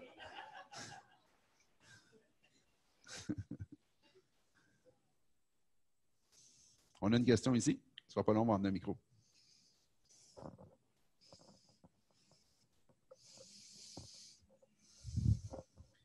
Jusqu'à là, est-ce que ça fait du sens? Oui, et puis moi, je suis Alexis et puis je suis dans la vente de machinerie industrielle. Et c'est exactement dans les zones les plus industrielles des deux pays que ça s'est déclaré. Ouais, parce que là, j'ai des fournisseurs qui sont exactement dans ces zones-là et ils capotent parce que… Oui, c'est un gros conflit. Là. Et les industries, comme elles ont beaucoup d'overhead, beaucoup de charges, elles sont les premières à justement voir qu'est-ce qui va se passer et s'inquiéter. Quand un pays comme les États-Unis, dirigé par un président comme Trump qui décide de changer l'économie à l'échelle mondiale, attendez-vous à un conflit à l'échelle mondiale? Quelle grosse grippe que vous avez déjà entendu parler? La grippe espagnole. Quelle année? 1918. 1918. Cette grippe-là, elle est arrivée après quoi? Après la Première Guerre mondiale. La Première Guerre mondiale s'est terminée quand? Le 11 novembre 1918. C'est le jour de l'armistice, le jour du souvenir. Le 11 novembre 1918, la guerre s'est arrêtée. Est-ce que vous pensez qu'on était dans des menaces? Clairement. La guerre se termine. Est-ce qu'on enclenche une phase de réparation? 2018, la grippe espagnole. Vous allez trouver inévitablement à chaque fois, toujours, c'est quand il y a une pandémie, vous allez toujours trouver une solution à un stress qui a été à l'échelle mondiale. Puis si vous regardez habituellement, dans le cas d'une grippe qui est à l'échelle mondiale, c'est presque toujours une menace économique qui est à l'origine. C'est comme ça. Vous avez un conflit qui est vécu par beaucoup de gens sur la planète. Vous trouvez une solution à beaucoup de gens sur la planète. Vous enclenchez une phase de réparation à beaucoup de gens sur la planète. Puis vous avez une pandémie qui apparaît. Oui? Il y a quelqu'un en ligne qui nous demande si c'est une phase de réparation, d'abord, pourquoi il y a des gens qui en meurent? C'est une excellente question. Si c'est une phase de réparation, pourquoi certaines personnes en meurent? Excellente question. Donc, revenons à notre histoire d'origine. La phase de réparation ici est toujours en fonction de quoi? Du surstress qui a été vécu. Donc, l'ampleur de la phase de réparation va être en fonction de l'ampleur du surstress qui va avoir été vécu. Si le stress a été beaucoup trop fort, il peut arriver que la phase de réparation, le corps ne soit pas capable de la supporter. C'est pour ça que l'aide médicale devient nécessaire. Imaginez, mettons, que ça se remplit dans les poumons, il y a un paquet d'édème qui se met à l'intérieur, puis à ce moment-là, il faut tout évacuer ça, parce que sinon, c'est sûr qu'on va s'étouffer, puis que le système n'est pas capable de le faire, trop fatigué, mettons par l'âge ou par différentes réalités, ou que c'est beaucoup trop fort, trop tiède ou ces réalités-là, on a besoin de notre aide médicale qu'on parlait tout à l'heure. C'est tout à fait normal. Ça, c'est une des raisons. Mais la raison la plus fréquente qu'on va retrouver, c'est que quand les gens vont enclencher leur phase de réparation, ils vont se mettre à paniquer puis ils vont réenclencher du conflit actif dessus. Fait que là, ils étaient déjà en train de réparer, rajoute du conflit actif. Ça veut dire qu'au fur et à mesure que tu répares, tu détruis. Bonne chance pour arriver à construire quelque chose qui a de l'allure. Comprenez-vous? C'est comme si vous êtes en train de rénover votre maison, mais au fur et à mesure que vous rénovez, il y a quelqu'un qui détruit ce que vous faites. À un moment donné, vous allez abandonner le projet. Donc, la plupart du temps, quand une personne ne passera pas au travers d'une phase de réparation, habituellement, c'est parce qu'elle va être en surstress dans sa phase de réparation. C'est pour ça que les lois biologiques, c'est extrêmement important de les comprendre. Je vais vous donner un exemple. Avant, je faisais des feux sauvages. Hein, vous connaissez ça, feu sauvage? Y en a-t-il qui en ont déjà eu ici, levez la main? Bon, ceux qui en ont déjà eu, vous le savez, hein, aussitôt que ça commence, on le sait. Hein? Ça se met à brûler, ils n'appellent pas ça un feu sauvage pour rien. Puis là, quand ça commençait, ça sortait un chou-fleur, ça n'avait pas de bon sens. Puis j'en vivais régulièrement plusieurs fois par année. Donc, ça veut dire quoi? Je faisais du conflit actif, la phase de réparation, du conflit actif, la phase de réparation.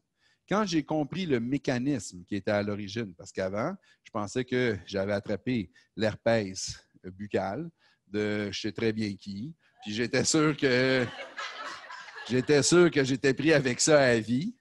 Mais quand j'ai compris comment ça fonctionnait, tout d'un coup, quand j'ai enclenché ma phase de réparation, au lieu de partir en stress, je me suis mis à réfléchir à ce que je réparais.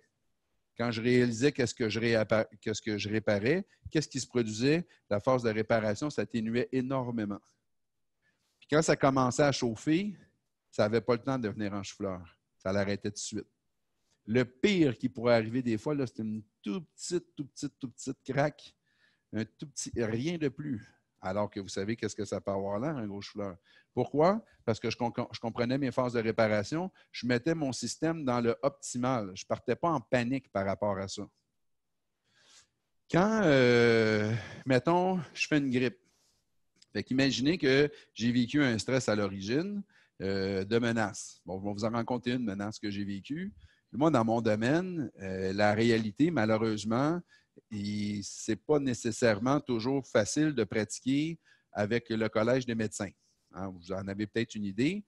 Tout ce qui est complémentaire, va être surveillé à un moment donné. Ça, j'ai absolument rien contre ça. C'est tout à fait normal que le Collège des médecins surveille pour être sûr que tous ceux qui se mettent dans ce travail-là font des choses qui sont intéressantes. Mais je savais que mon travail était un peu menaçant, que ça pourrait un jour être fermé par le Collège des médecins. Donc, bien entendu, que je travaille dans une éthique qui est impeccable, justement pour éviter, si jamais il y a une enquête ou quoi que ce soit, qu'on puisse fermer mes bureaux. Il y a quelques temps, je ne sais pas, ça fait peut-être 2 ans de ça, un moment donné, je rentre au bureau, je réponds au téléphone. Il y avait un message, en fait, que je prends sur le téléphone. C'était écrit, ça dit « Bonjour, monsieur Untel, enquêteur du Collège des médecins. J'aimerais parler à M. Loisel. » Curieusement, ça a été stressant. Tu as beau faire une excellente éthique, c'est quand même stressant, vous comprenez ça? Parce que je savais très bien qu'eux autres peuvent fermer mon bureau quand ils veulent. Ils l'ont, la loi. Ils n'ont pas d'explication à donner. Ils ferment. Donc, fait que j'appelle l'enquêteur en question. Il dit « Ça fait 8 mois qu'on vous enquête en cachette avec des clients undercover et tout, et tout, et tout. » Il dit « J'aimerais vous rencontrer pour vous donner le bilan de tout ça. » Il dit « Soit vous venez à mes bureaux, soit je me déplace à vos bureaux, ça ne me dérange pas. » « Ah, venez donc à mes bureaux. » Déjà moins stressant que d'aller à ces bureaux. Puis je demande est-ce que l'équipe peut être là, comme ça, si jamais il y a des choses qu'on a à corriger, ils vont corriger tout le monde ensemble. Vous me suivez là-dessus? OK. Fait que ça passe, je pense, 1 semaine ou 2 semaines. Première des choses, qu'est-ce qui s'est produit aussitôt que j'ai raccroché? Comment?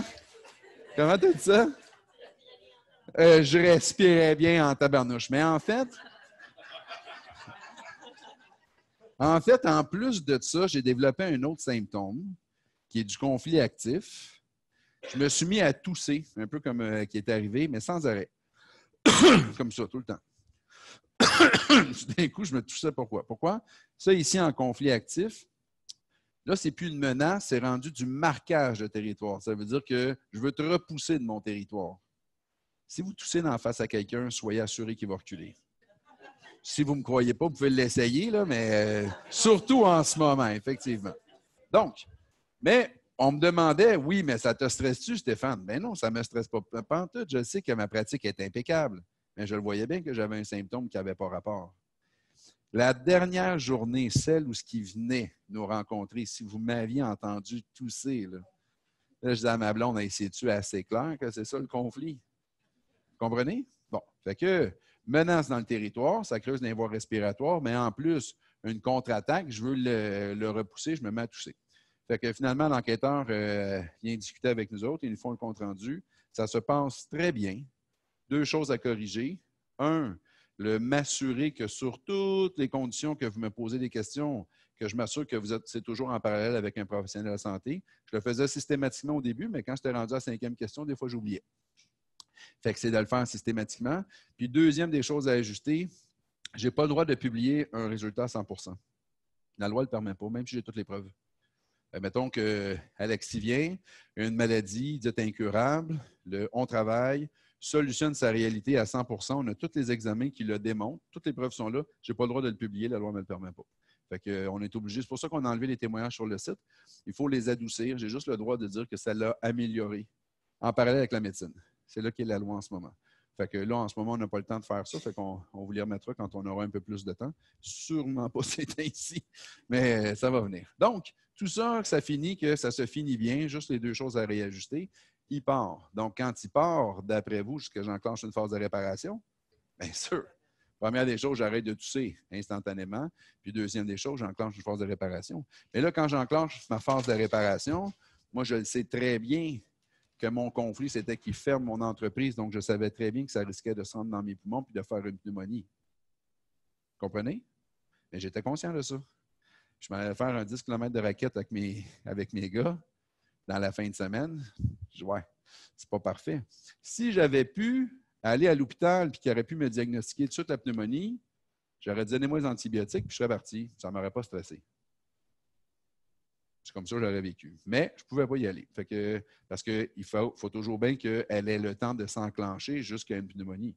Fait que j'ai dit aux gars, écoutez les gars, je suis probablement en début de pneumonie. Je vais voir comment ça va aller. La journée en question, si je suis capable d'y aller, je vais essayer. Puis si jamais ça ne fonctionne pas, bien, je vais retourner de bord. Puis ça sera pour une autre fois. Mais parce que j'étais tout conscient de ce que je vivais, les symptômes ont été extrêmement minimes. plus que vous conscientisez vos réalités, moins que vous êtes en stress, plus que les symptômes vont être atténués et que vous n'aurez peut-être pas grand effet secondaire finalement. Donc, pour répondre à la question tout à l'heure, pourquoi des gens en meurent? Habituellement, c'est parce qu'ils partent en panique. Là, en ce moment, c'est ce qui est en train de se produire. Donc, ce qui se produit en ce moment, c'est que l'Organisation mondiale de la santé avec les gouvernements, ils ont installé un système de prévention. Le problème dans le système des préventions, c'est qu'il devient une menace. Pourquoi? Parce que là, il vous dit à quel point que c'est dangereux d'être infecté par le virus. Là, ce que ça veut dire, c'est que chaque être humain devient pour vous une menace. Imaginez-vous comment c'est rendu? Ouh! Mais je comprends leurs mesures de sécurité, par exemple. Ils n'ont pas le choix de mettre des mesures de sécurité en place. Il faut qu'ils en mettent, c'est normal. Ils ne peuvent pas dire on ne fait rien. Puis, le problème, c'est que les gens ne comprennent pas en réalité que c'est juste une prévention, puis tout d'un coup, ils partent en panique. Là, à un moment donné, il y a une personne âgée qui décède, il y a une personne qui avait déjà une grosse maladie qui décède. Puis là, les médias sociaux sautent là-dessus à bras ouverts. Hein, parce que, comme toutes les entreprises, s'ils ont la possibilité d'avoir des codes d'écoute, ils ne manqueront pas leur opportunité. Tout le monde est capable de comprendre ça. On ne peut toujours bien pas leur en vouloir de profiter d'une opportunité alors que c'est une entreprise qui cherche des codes d'écoute. C'est tout à fait normal. Fait que là, ils vont publier fort les décès qui sont arrivés. Puis là, les gens vont se mettre à avoir très peur. Si les gens ont très peur, quand ils vont enclencher la phase de réparation, ils vont retomber en conflit actif parce que là, tout d'un coup, ils ont peur de décéder de cette maladie-là. Puis la maladie, le virus qui, à la réalité, était beaucoup moins dangereux qu'on le pensait, devient extrêmement dangereux. Le système de prévention crée la problématique. Me suivez-vous là-dessus? Fait que si vous flippez parce que vous étiez en train de faire votre épicerie, puis il y a quelqu'un qui a toussé, puis qui n'a pas toussé dans son coude, puis vous avez l'impression qu'il vous a toussé dans le visage, puis là, vous vous en allez chez vous, puis vous capotez, il me semble que je l'ai vu retousser plus loin. C'est sûr et certain qu'il devait être infecté. Tu vas faire partie du bilan. Parce que tu es parti en surstress. Comprenez-vous? Mais si tu capotes pas plus que d'habitude, puis tu dis, ah, il a toussé. De toute façon, je ne suis pas dans le stress. J'en fais-tu un stress de menace ou j'en fais pas? Si j'en fais pas de stress de menace, le virus, même s'il rentre, il va ressortir. Est-ce qu'il y en a qui savent c'est quoi des cours de relations humaines, Sylvain Bergeron? Levez la main ceux qui savent c'est quoi. Bon. Quand j'avais 16 ans, j'ai fait ça. C'est quelque chose où est-ce que c'est un peu pour la timidité. Ça m'a littéralement aidé, c'est clair. Fait que tu as plein d'exercices à faire en avant, peu importe. L'animateur celui qui était mon animateur, Gérald Lantier, à l'époque, je ne sais pas, il devait avoir à peu près 60 ans. Puis la façon dont ça fonctionne, c'est que quand il donnait une session, un cours, il était à la porte d'entrée puis il donnait la main à tout le monde. Moi, c'est Stéphane. Lui, il disait, moi, c'est Gérald. Puis là, moi, je disais, mettons, ou Alexis disait, moi, c'est Alexis. Il donnait un poignet de main, bonne soirée. Il commençait. Tout le monde qui rentrait sans exception. À peu près une centaine de personnes par soirée, 4 soirs semaine. Pensez-vous qu'il nous demandait, t'es-tu lavé les mains? Je veux être, toi, il est où ton pluriel? Je veux que tu laves les mains. Il n'a jamais fait ça, là. Jamais. Je l'ai suivi pendant quelques années. Je n'ai jamais vu cet homme-là avec la grippe. Pourquoi? Ce n'est pas parce qu'il ne rentrait pas en contact avec le virus. C'est sûr qu'il rentrait en contact avec le virus de la grippe parce qu'il ne vivait pas le conflit. Lui, il n'avait pas peur de donner la main aux gens. Comprenez-vous? Donc maintenant, notre système, ça ne sera pas long, je prends la question à Marie-Lou, notre système demande de faire une prévention. Dans la prévention, ça fait partie, je pense, des préventions de ne pas donner la main aux gens. Ça va? Est-ce que vous allez donner la main ou vous ne la donnerez pas? D'après vous?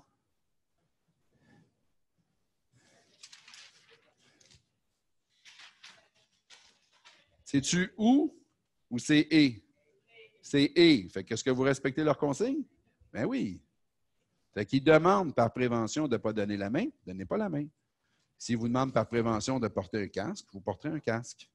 S'ils demandent. Non, mais vous comprenez ce que je veux dire? Je ne sais pas jusqu'à où ça va aller où, les réalités. Là, ils disent d'annuler tout ce qui est en bas de 250, les regroupements. Vous respectez. Mais quand vous respectez, c'est parce que vous jouez le jeu. Ce n'est pas parce que vous êtes en panique. C'est ça qui est l'histoire. Vous ne tombez pas en panique par rapport à cette réalité-là. Inquiétez-vous pas, vous ne ferez pas partie du bilan. Vous tombez en panique, vous allez faire partie du bilan. Si vous faites partie du bilan, c'est à l'ampleur que vous allez le vivre. Vous avez fait un petit surstress, vous allez avoir des petits symptômes. Ça s'appelle une grippe. Comprenez? Mais supposons qu'il y a une personne, finalement, de 35 ans en pleine forme qui est décédée, puis que les médias le prennent, puis qu'après ça, c'est posté mur à mur sur Facebook. Le coronavirus ne tue pas juste les vieux. As-tu aussi une personne de 35 ans en pleine forme? Préparez-vous. Parce que vous allez partir en surstress. Puis quand le breaker va sauter, vous allez avoir fait un surstress. La journée que vous allez tomber en réparation, vous allez faire une grosse grippe. Pourquoi qu'il y a des gens, c'est le même virus, pourquoi qu'il y a des gens qui feraient une petite grippe, il y a des gens qui feraient une très grosse grippe, puis pourquoi qu'il y a des gens pour qui ça serait mortel? Ils disent le système immunitaire. Vous avez bien compris que ça n'avait pas d'allure, le système immunitaire. C'est en lien avec le surstress que vous allez faire. Maintenant, comme vous avez vu, c'est souvent des menaces économiques. Donc, en ce moment, les mesures de prévention, est-ce que ça affecte un peu notre économie? Coupe tous les spectacles, coupe tous les jeux de hockey, coupe tous les rassemblements, coupe tout. Fait qu'est-ce que vous pensez que ça a un problème? Il y a des gens qui travaillent là-dedans. Là. Oups, tout d'un coup, ils ne peuvent pas aller travailler. Ils ne peuvent pas aller travailler. Qui va compenser pour payer le loyer et tout le tralala? Vous comprenez? Fait que ça peut donner des stress financiers. Si vous vivez des stress financiers, ça fait partie des menaces à l'origine. Si vous n'êtes pas capable de le gérer, vous allez faire partie du bilan. Si vous n'êtes pas capable de le gérer, mais vous faites un petit surstress, vous allez avoir une petite grippe. Si vous n'êtes pas capable de le gérer, faites un très gros surstress, préparez-vous à une grosse grippe. Mais ça reste que c'est une grippe pareille. Donc, je comprends bien que pour certaines personnes, c'est vraiment pas évident. Là. Tu ne peux pas y aller travailler, c'est vraiment pas évident. Là, en plus, ils ont arrêté l'école. On fait comment gérer avec les enfants toutes ces histoires-là? Je comprends que ce n'est pas toujours facile, mais je vous le dis, si vous rentrez là-dedans à pieds joints, c'est ça qui va vous emmener la problématique. Si vous voulez être en présence du coronavirus et qu'il ne vous affecte pas, bien, arrangez-vous pour vous trouver des façons de voir les réalités. Arrangez-vous pour trouver des solutions pour ne pas tomber dans le stress. Je sais que ce n'est pas toujours évident, mais il y a des façons de faire. Oui, Marie-Lou, tu avais une question? Bien, en fait, c'est que la façon que tu parles, c'est tu conseilles aux gens de ne pas vivre les stress. Là, j'entends les gens parler, là. Ouais, mais s'ils en vivent des stress puis qu'ils l'attrapent le virus, c'est quoi la façon de faire puis le conseil? C'est une très bonne question. Je vais vous redonner le conseil que je vous ai donné tantôt. Si jamais vous avez fait le stress puis que vous tombez en phase de réparation puis vous rentrez en contact avec le virus, vous allez déclencher une grippe. Si vous voulez diminuer les symptômes, qu'est-ce qu'il faut que vous fassiez? Il faut que vous clarifiez c'est quoi le stress que j'ai fait. Parce que quand vous avez fait votre stress, là, vous allez vous dire, vous étiez stressé, tout d'un coup, vous ne le serez plus. Là, vous allez avoir l'impression que vous avez réussi à passer au travers. Et là, si vous enclenchez la grippe, vous allez pouvoir vous dire, ouais, finalement, je ne l'avais pas réglé. Fait que finalement, j'avais quelque chose que je n'avais pas géré, mais là, j'arrive à le gérer. J'en reprends conscience, j'arrive à le gérer. Je suis rendu à la période de solution. Moi, quand je tombe dans une grippe, quand ça arrive, là, bien, je suis content. Vous trouvez ça bizarre? Tu sais, la plupart du temps, l'autre jour, j'ai eu un gros conflit dans ma famille. J'ai eu un gros conflit avec mes propres enfants. Ça a été très, très, très fort. Et quand ça s'est solutionné, j'ai enclenché une grippe, une solide grippe. C'est normal, c'est un très gros conflit. Fait que quand je me réveille le lendemain matin, je suis complètement à plat. Fait que ma blonde a dit « Ah, c'est plate, aujourd'hui, tu ne files pas. » Ah non, j'étais assez content de ne pas filer. C'est parce que mon conflit est réglé. J'avais vraiment hâte qu'il se règle. Comprenez-vous? Mais au lieu de me ramasser probablement une semaine au lit, je me suis ramassé une journée au lit. Pourquoi? Parce que j'étais content de mes symptômes. Je les encourageais. Vas-y, fais le travail.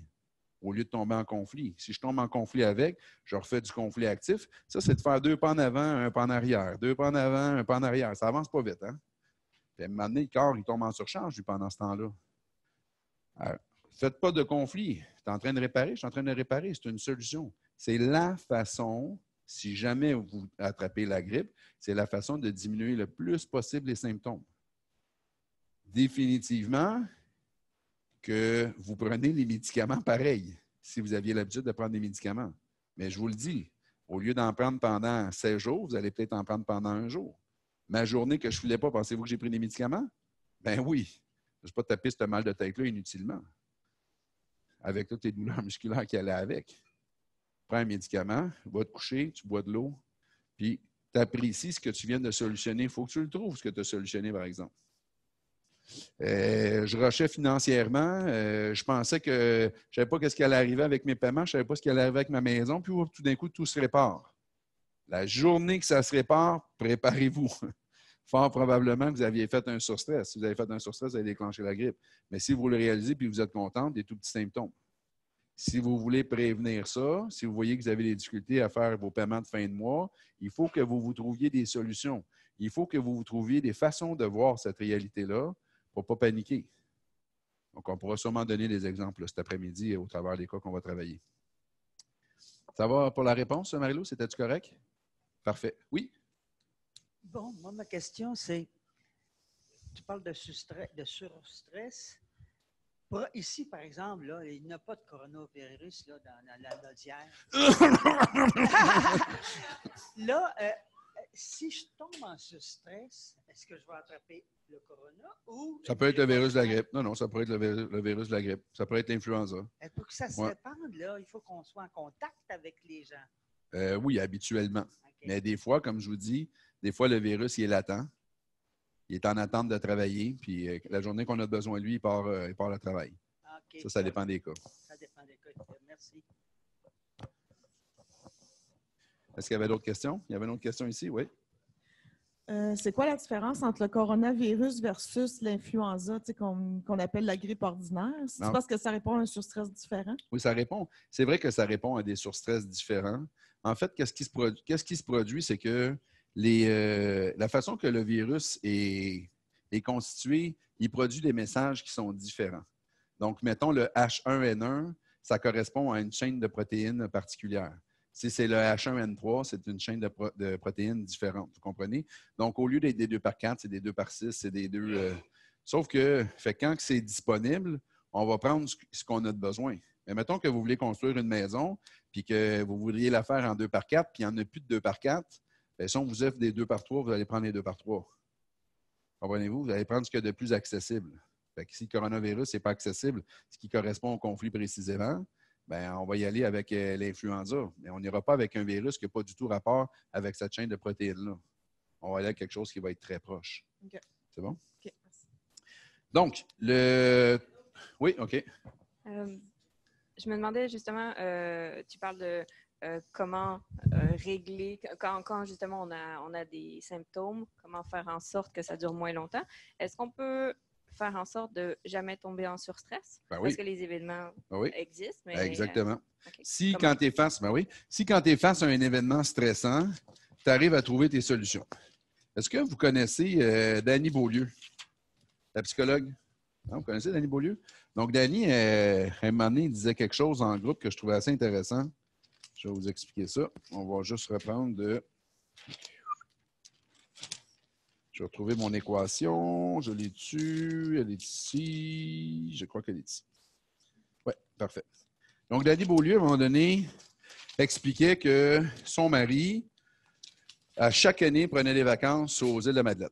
Une semaine ou 2 semaines, je ne me souviens pas, mais c'est systématique. Ça en est là-bas tout seul. Seul, ne veut rien savoir que sa femme vienne avec lui, pas d'enfant, pas rien. Fait que les amis de Dany Beaulieu, ils ont dit, franchement, Dany, réveille-toi, là. Tu vois bien que ton mari te trompe. Donc, ses amis l'exposent dans un événement qui pourrait être stressant. D'accord? Pas d'accord? Parfait. Supposons qu'elle en fait un stress parce qu'elle se dit « Oh mon Dieu, je ne peux pas croire que mon mari me trompe pendant 2 semaines.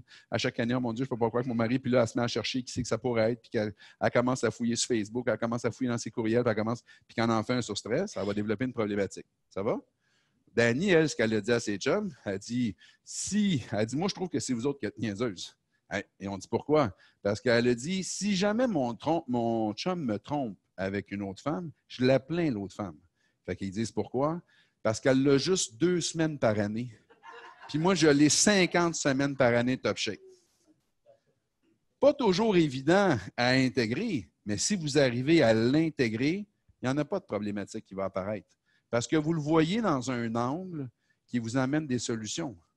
Là, en ce moment, hier, il y avait une personne que j'apprécie beaucoup, Catherine Peterson, qui postait En comparaison avec tous les travailleurs autonomes en ce moment, qu'il y a beaucoup de rendez-vous qui sont annulés puis que c'est leur revenu. Les travailleurs autonomes, ton client vient, tu as une paye, ton client ne vient pas, tu n'as pas de paye. Puis elle disait, profitez-en. Elle dit, moi, j'en profite pour faire autre chose de ce temps libre-là. Donc, j'en profite pour faire plein de choses que je n'ai pas le temps de faire dans l'année et que je ne me permets pas. Comprenez-vous? Fait qu'elle, au lieu de faire un surstress financier qui, en fait, devient une menace puis probablement qu'elle sera embarquée dans le bilan du H1N1, à la place, elle décide de voir ça d'une façon différente puis de dire, regarde, c'est un peu comme si j'avais des vacances forcées, mais c'est un peu comme si j'avais des vacances, je vais en profiter pour faire des choses qui vont être super agréables. Tu peux en profiter pour être constructif dans ton entreprise. Tu peux en profiter pour développer un produit que ça fait longtemps que tu veux développer. Tu peux en profiter pour faire une rénovation dans la maison que ça fait longtemps que tu veux faire. Tu peux en profiter. Comprenez-vous? Tu peux en profiter pour ton couple, tiens, que finalement, tu n'as pas tant de temps que ça dans l'année ou pour tes enfants. Si, face au stress, à l'événement qui est stressant, vous arrivez à le voir sous un angle que finalement, c'est plus stressant, voire même que ça peut amener des solutions, vous ne ferez jamais partie du bilan. C'est pour ça que je vous les explique. Juste pour compléter, Stéphane, avec ce que tu dis, parce qu'on entend souvent des clients qui disent je l'ai géré, mon stress. Fait qu'on leur demande comment ils l'ont géré, puis ils disent je m'en fous, mon mari me trompe. Oui, c'est ça. Ça, c'est parce que le breaker a sauté solide. Là. À moins qu'elle l'aimait vraiment pas, là. Il y en a pour qui c'est des solutions, des fois, ça arrive, là, mais c'est rare. Tu sais, là, sérieusement, là, quand c'est des réponses comme ça, telle chose qui te stressait comme ça se pouvait pas, là, ils vous répondent, regarde, je traverserai la rivière, mais que j'arrive au pont. C'est pas une vraie réponse. C'est quoi ta vraie solution? Comprenez-vous? Si vous n'avez pas des vraies réponses, des vraies solutions, c'est sûrement parce que le circuit a sauté. Maintenant, c'est-tu catastrophique si un circuit saute? Vous, là, dans la maison, là, chez vous, là, si vous blanchez de grille-pain puis le breaker saute, capotez-vous votre vie? Là? Hein, non. Fait que vous le rebranchez, puis le système repart, puis vous vous arrangez. Une maladie, là, sérieusement, c'est sûr que c'est désagréable. Je comprends que c'est désagréable, c'est vrai. Mais la plupart du temps, si vous le faites consciemment, vous allez vous rendre compte que finalement, les phases de réparation, ils se passent super bien. Là, je vais être un petit peu... c'est juste pour dédramatiser un peu les choses. Dans les maladies en phase de réparation, j'ai marqué l'infarctus. L'infarctus, c'est une phase de réparation dans un conflit précis qui est un conflit de perte de territoire. Bon, peu importe, quand tu solutionnes ça, tu peux faire un infarctus. Le temps que tu fais l'infarctus, tout dépendant de l'ampleur de ton conflit, bien, ça va faire un petit infarctus ou un gros infarctus.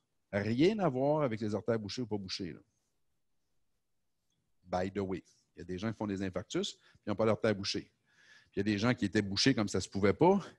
Je pense que c'est Guy Lafleur. L'autre jour, il disait qu'il y avait 4 artères de bouchées à 100 %. Je n'ai jamais fait d'infarctus. C'est 5? Bon, c'était 5. Comprenez-vous? En tout cas, c'était bouché. Je n'ai jamais fait d'infarctus. Le programme de l'infarctus, c'est le programme de l'infarctus. Mais souvent, l'équation en lien avec l'infarctus puis l'équation en lien avec ce qui bouche les artères, c'est proche. Fait que souvent, les gens vivent les deux en même temps. Ça arrive souvent, mais c'est 2 équations différentes. Peu importe. L'histoire est que j'ai été confronté à cette réalité-là dans ma vie. C'est-à-dire qu'à un moment donné, j'ai réalisé que dans ma vie, il m'était arrivé des émotions dans des événements très précis qui faisaient qu'en phase de réparation, ça faisait des infarctus. Moi, pour moi, il n'était pas question que je ne règle pas ces conflits-là. Il n'était pas question que je roule avec des foyers d'un ordinateur qui ne roule pas à 100 % et qui ne donnait pas toutes mes capacités dans la vie. Fait que j'ai décidé de les reprogrammer, de rebrancher mes circuits par rapport à ça. Quand je l'ai fait, bien entendu que j'étais conscient que ça se pouvait que je fasse un infarctus. Est-ce que j'étais prudent? Bien sûr que j'étais prudent. Fait que pendant ce temps-là, bien, mon environnement savait. Moi, je me suis assuré que ma femme était capable de faire un massage cardiaque. Je me suis assuré que si jamais j'allais pas bien, elle appelait le 911. Vous comprenez? Puis je me suis assuré aussi, si jamais je pars en panique, tu pourrais-tu me rappeler que je suis en train de réparer quelque chose, s'il te plaît? Des fois que ça m'envahirait. Comprenez-vous? Fait que je ne suis jamais parti en panique. Honnêtement, c'est arrivé que ça a secoué un peu. C'est arrivé, des petits symptômes. Je n'ai rien eu de plus que ça. Est-ce que c'est parce qu'en réalité, je n'avais pas fait un gros surstress? C'est possible. Est-ce que c'est parce que je ne suis pas tombé dans la panique? C'est fort possible. Comprenez-vous les différences? Mais c'est dur de ne pas tomber dans la panique quand tu ne comprends pas comment ça fonctionne. Puis que tu sais qu'il y a des gens qui sont décédés de quelque chose. Fait que ça, là, ça s'appelle s'éduquer, puis de vivre des expériences. Si vous êtes dans le milieu extérieur, bien, vous allez rouler dans des vieilles données avec, on dit, donc bien dommage, puis ça n'a pas d'allure, et c'est ça. quand vous roulez dans des environnements comme ici, vous prenez conscience de vos choses. Puis là, vous entendez plein de témoignages de plein de gens qui ont réussi à faire des choses extraordinaires, même à régler des maladies qui sont dites incurables. Puis des fois, ça a brassé pendant qu'ils réparaient leurs maladies incurables. Mais ils vont au bout de leur réalité, puis ça va bien. Mais c'est comme ça. On ne peut pas garantir, mais une chose est sûre, c'est que plus vous conscientisez, mieux que ça va aller. Oui? Versus, je m'interroge vis-à-vis le H1N1 avec les vaccins. Oui. Versus, là, on ne parle pas de vaccin du tout. Non. Je vous ai commencé en vous disant, le discours des lois biologiques est très contradictoire avec le discours de la médecine. Maintenant, la médecine offre les vaccins. La médecine offre ça. Fait que est-ce qu'on fait les lois biologiques ou les vaccins, ou on fait les lois biologiques et les vaccins? Fais juste répéter la question. Les gens n'ont pas compris parfait. la dame dans le micro. La dame me posait comme question, la médecine propose des vaccins pour prévenir les maladies. Fait que moi, j'en ai pas parlé du tout. On fait quoi avec ça? Nous, on ne parlera pas de vaccins. Ça ne fait pas partie de la théorie des lois biologiques. Sauf que, au travers de tout ça, ce n'est pas les lois biologiques ou les vaccins. C'est les lois biologiques et les vaccins. Comprenez-vous? Moi, en ce qui me concerne, je sais qu'il y a eu une grosse campagne contre la vaccination. Je ne suis pas pour puis je ne suis pas contre. Il y a des pour à la vaccination puis il y a des contre à la vaccination. Est-ce qu'il y a des gens qui ont sérieusement développé des maladies?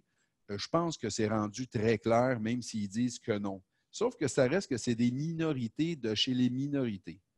Comprenez? Fait que moi, j'ai été vacciné, barre en barre, puis je ne suis pas stressé par rapport à ça.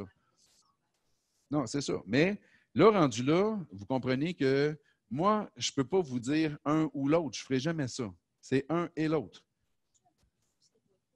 Ah oui, OK, parfait. Ils ne voient pas le « et où » à la maison. Merci, Marie-Lou. Donc, ce n'est pas « où », c'est « et ».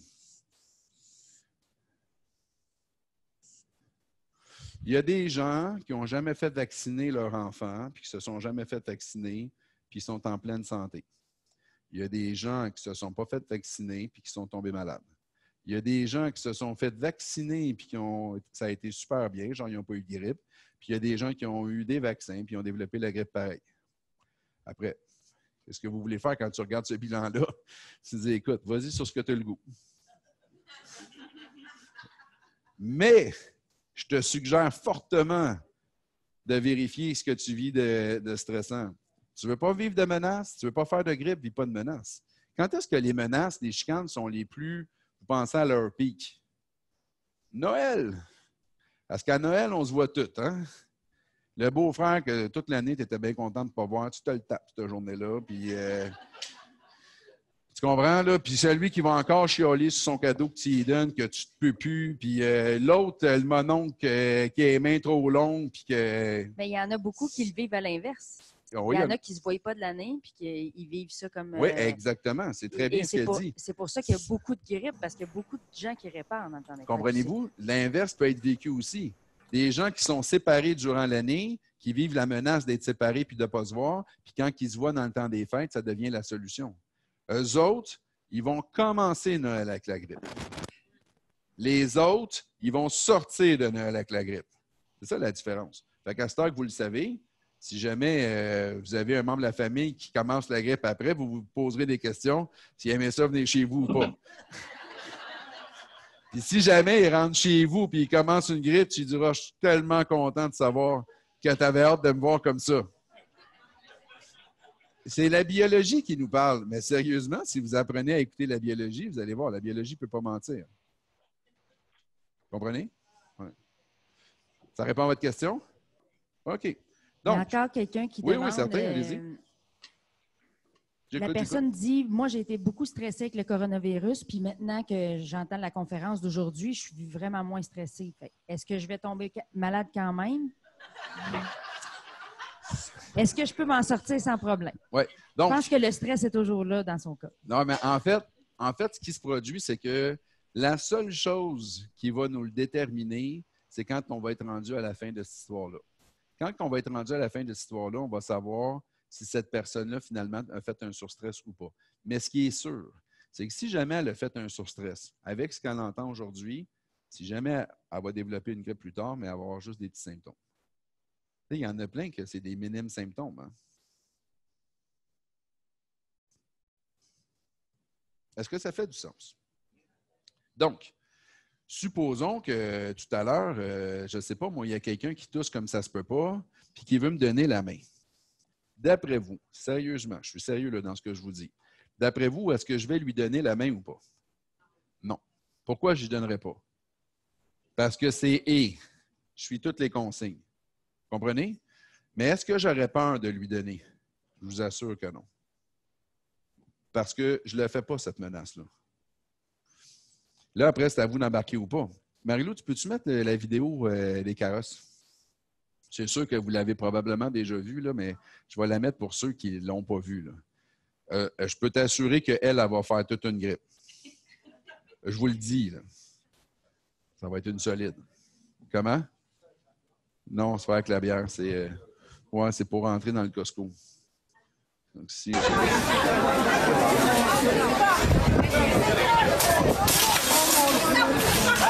hey, tu rentres en dedans, tu rentres ailleurs.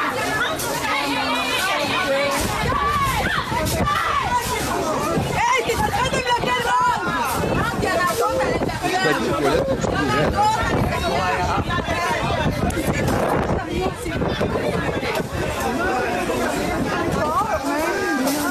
il y a bonne chance que ce gang-là fasse partie du village.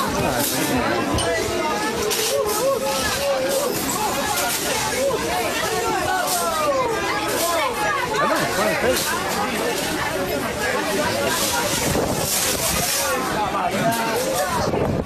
Marie, tu peux-tu mettre les images? Tu peux-tu mettre les images du Costco, je pense, sur la rive sud, je pense?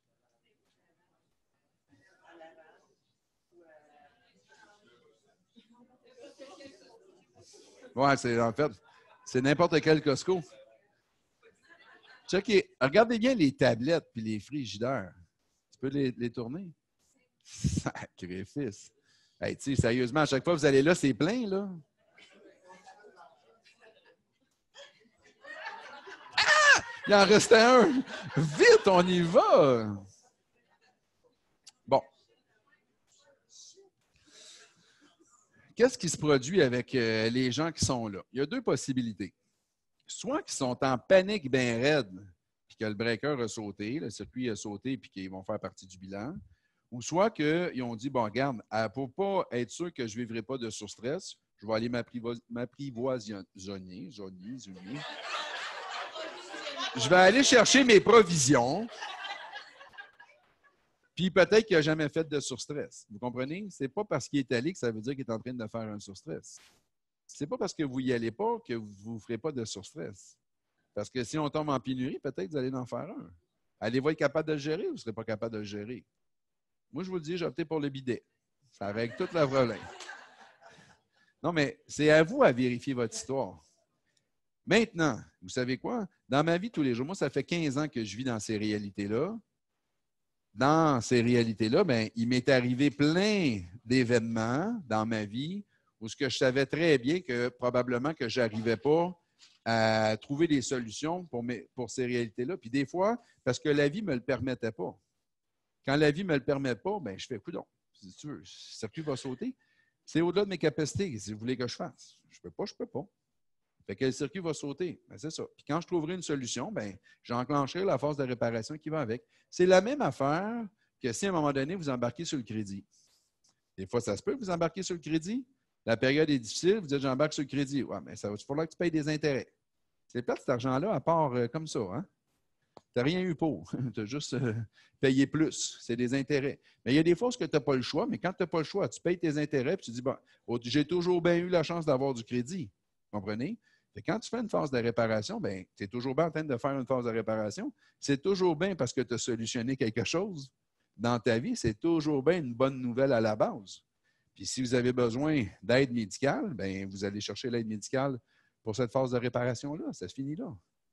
Comprenez-vous? L'idée, là, c'est pas que vous sortiez d'ici et que vous vous disiez à tout prix, je ne veux plus jamais être malade, il faut que je règle tous mes conflits. C'est pas ça l'idée. L'idée, c'est d'être conscientisé avec le fait que si tu ne le règles pas, ça risque de faire une problématique. Quand tu comprends bien comment ça fonctionne, tu sais ça va être quoi la problématique, fait que tu juges qu'est-ce que tu vas prioriser dans tes stress que tu vis. Ça, en ce moment, vous n'avez pas toutes ces connaissances-là, mais si jamais vous voulez, vous dites, je vis, mettons, 3 types de stress différents, c'est en correspondance avec quelle problématique, ça, je peux vous orienter, puis vous aider à déterminer qu'est-ce que tu priorises dans ta vie. Moi, personnellement, le conflit de la grippe, c'est un des derniers que je réglerais si je fasse avec d'autres conflits, parce que ça ne me fait pas peur de faire une grippe. Comprenez-vous? Fait que, après ça, c'est à vous de voir. Fait que ce n'est pas d'éviter à tout prix d'être malade. L'idée, c'est d'essayer de solutionner le plus de choses possibles, qui fait qu'on va être le plus en santé possible. Puis si jamais vous développez une maladie, c'est parce que vous êtes en train de régler quelque chose. Une maladie transitoire, hein? On s'entend bien là. Vous êtes en train de régler quelque chose en phase de réparation, bien, félicitez-le. Moi, il n'est pas rare qu'en commençant une phase de réparation, je me pop une bouteille de champagne. C'est bizarre, hein? Mais pourquoi pas? C'est niaiseux. Je prends un petit peu d'alcool, puis je suis malade moins longtemps.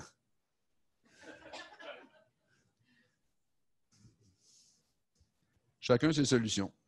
Moi, ça m'amène dans mes solutions, en tout cas. Juste pour clarifier une dernière chose. Tantôt, je vous ai parlé, le conscient, c'est l'évolution. C'est ce qui nous fait aller vers l'avant. C'est ce qui nous permet d'agir avec une morale. Avec l'inconscient, c'est les acquis, c'est la survie. Quand on est face à des stress qui sont trop forts, c'est qui est priorisé, le conscient ou l'inconscient? Toujours l'inconscient. Ça veut dire qu'ici, les mécanismes, les réactions qui sont en place, tout d'un coup, ne sont plus toujours intelligentes, morales, posées. Vous en avez vu un très bon exemple tantôt, puis vous en avez vu plein d'exemples dans plein de réalités, dans plein de climats difficiles. Vous comprenez ça? En ce moment, tout notre système de prévention est quand même basé sur des mécanismes de survie pareils. Il y a des notions de prévention, mais il y a des notions de survie. Fait que c'est normal de voir ce genre de réaction-là. Puis, ce n'est pas d'essayer de dire que ça n'a pas de sens, ou c'est vraiment de comprendre chaque système, puis de comprendre que dans les réalités qui sont mises en place, il y a plein de choses de prévention qui ont quand même l'allure, même si ça nous fâche. C'est vraiment de respecter ça le plus vite possible pour sortir de cette crise-là le plus vite possible. Plus que vous allez respecter, puis plus que vous allez le vivre adéquatement, au lieu de partir dans des stress de « mon Dieu, qu'est-ce qui va arriver dans notre avenir », plus qu'on va s'en sortir rapidement. Ça a-tu du sens? Parfait. Donc, supposons que l'OMS serait au courant de cette conférence-là, à l'Organisation mondiale de la santé, là. Mettons qu'il écouterait ça et qu'il dirait « Tabarnouche, ça a vraiment de l'allure. » Pensez-vous qu'il commencerait à considérer ça et à appliquer ça? Ben non. C'est sûr que non. C'est un système qui est différent, qui est légiféré par d'autres principes, par d'autres règles, vous comprenez? Donc, tout ça, parce que des fois, tu sais, il y a des gens qui viennent me voir, puis ils me disent « Oui, mais comment ça se fait que ce n'est pas utilisé dans les hôpitaux, les lois biologiques? Comment ça se fait que ce n'est pas enseigné dans les universités? Comment ça se fait? Ça nous aiderait tellement. » Parce que vous savez qu'avec la petite avant-midi qu'on a faite, on pourrait peut-être éviter une pandémie mondiale, hein? Ou du moins la diminuer énormément dans le temps, puis de minimiser le nombre d'individus touchés, puis de minimiser les effets qui sont dessus, sur la personne, sur la phase de réparation. C'est une valeur qui est incroyable. Mais malheureusement, le corps médical, en ce moment, n'a pas la possibilité d'intégrer ça. Ce serait bien trop complexe, ça changerait toute la structure de l'enseignement. Puis il y a des gens que ça les choque profondément. Moi, je vous dis, le rôle d'un médecin, ce n'est pas de vous informer de ça. Quand vous allez là, attendez-vous pas à ça. Ce n'est pas leur rôle. Leur rôle, c'est de faire ce qu'ils sont forts pour faire. C'est de faire un diagnostic avec tout l'appareillage qu'ils ont. C'est de donner la médication si c'est quelque chose qui peut vous aider. Si vous êtes diabétique, c'est une maudite bonne idée de prendre la médication. Vous comprenez? C'est de mettre une chirurgie en place si vous avez besoin de la chirurgie. Vous comprenez? Ça, c'est leur rôle. À vous de comprendre qu'ils n'iront pas plus loin que ça, puis ils ne peuvent pas aller plus loin que ça, puis ils ne vous diront pas l'autre partie, les lois biologiques, qui expliquent comment la maladie se met en place, puis comment est-ce qu'on pourrait améliorer ou même régler une maladie qui est dite incurable, ils ne peuvent pas vous le donner. Soyez pas offusqués de ça. Votre rôle à vous, c'est de vous responsabiliser face à la réalité actuelle, dans l'époque dans laquelle on est. Fait que c'est à vous autres de venir chercher ces informations-là, comme vous faites là en ce moment.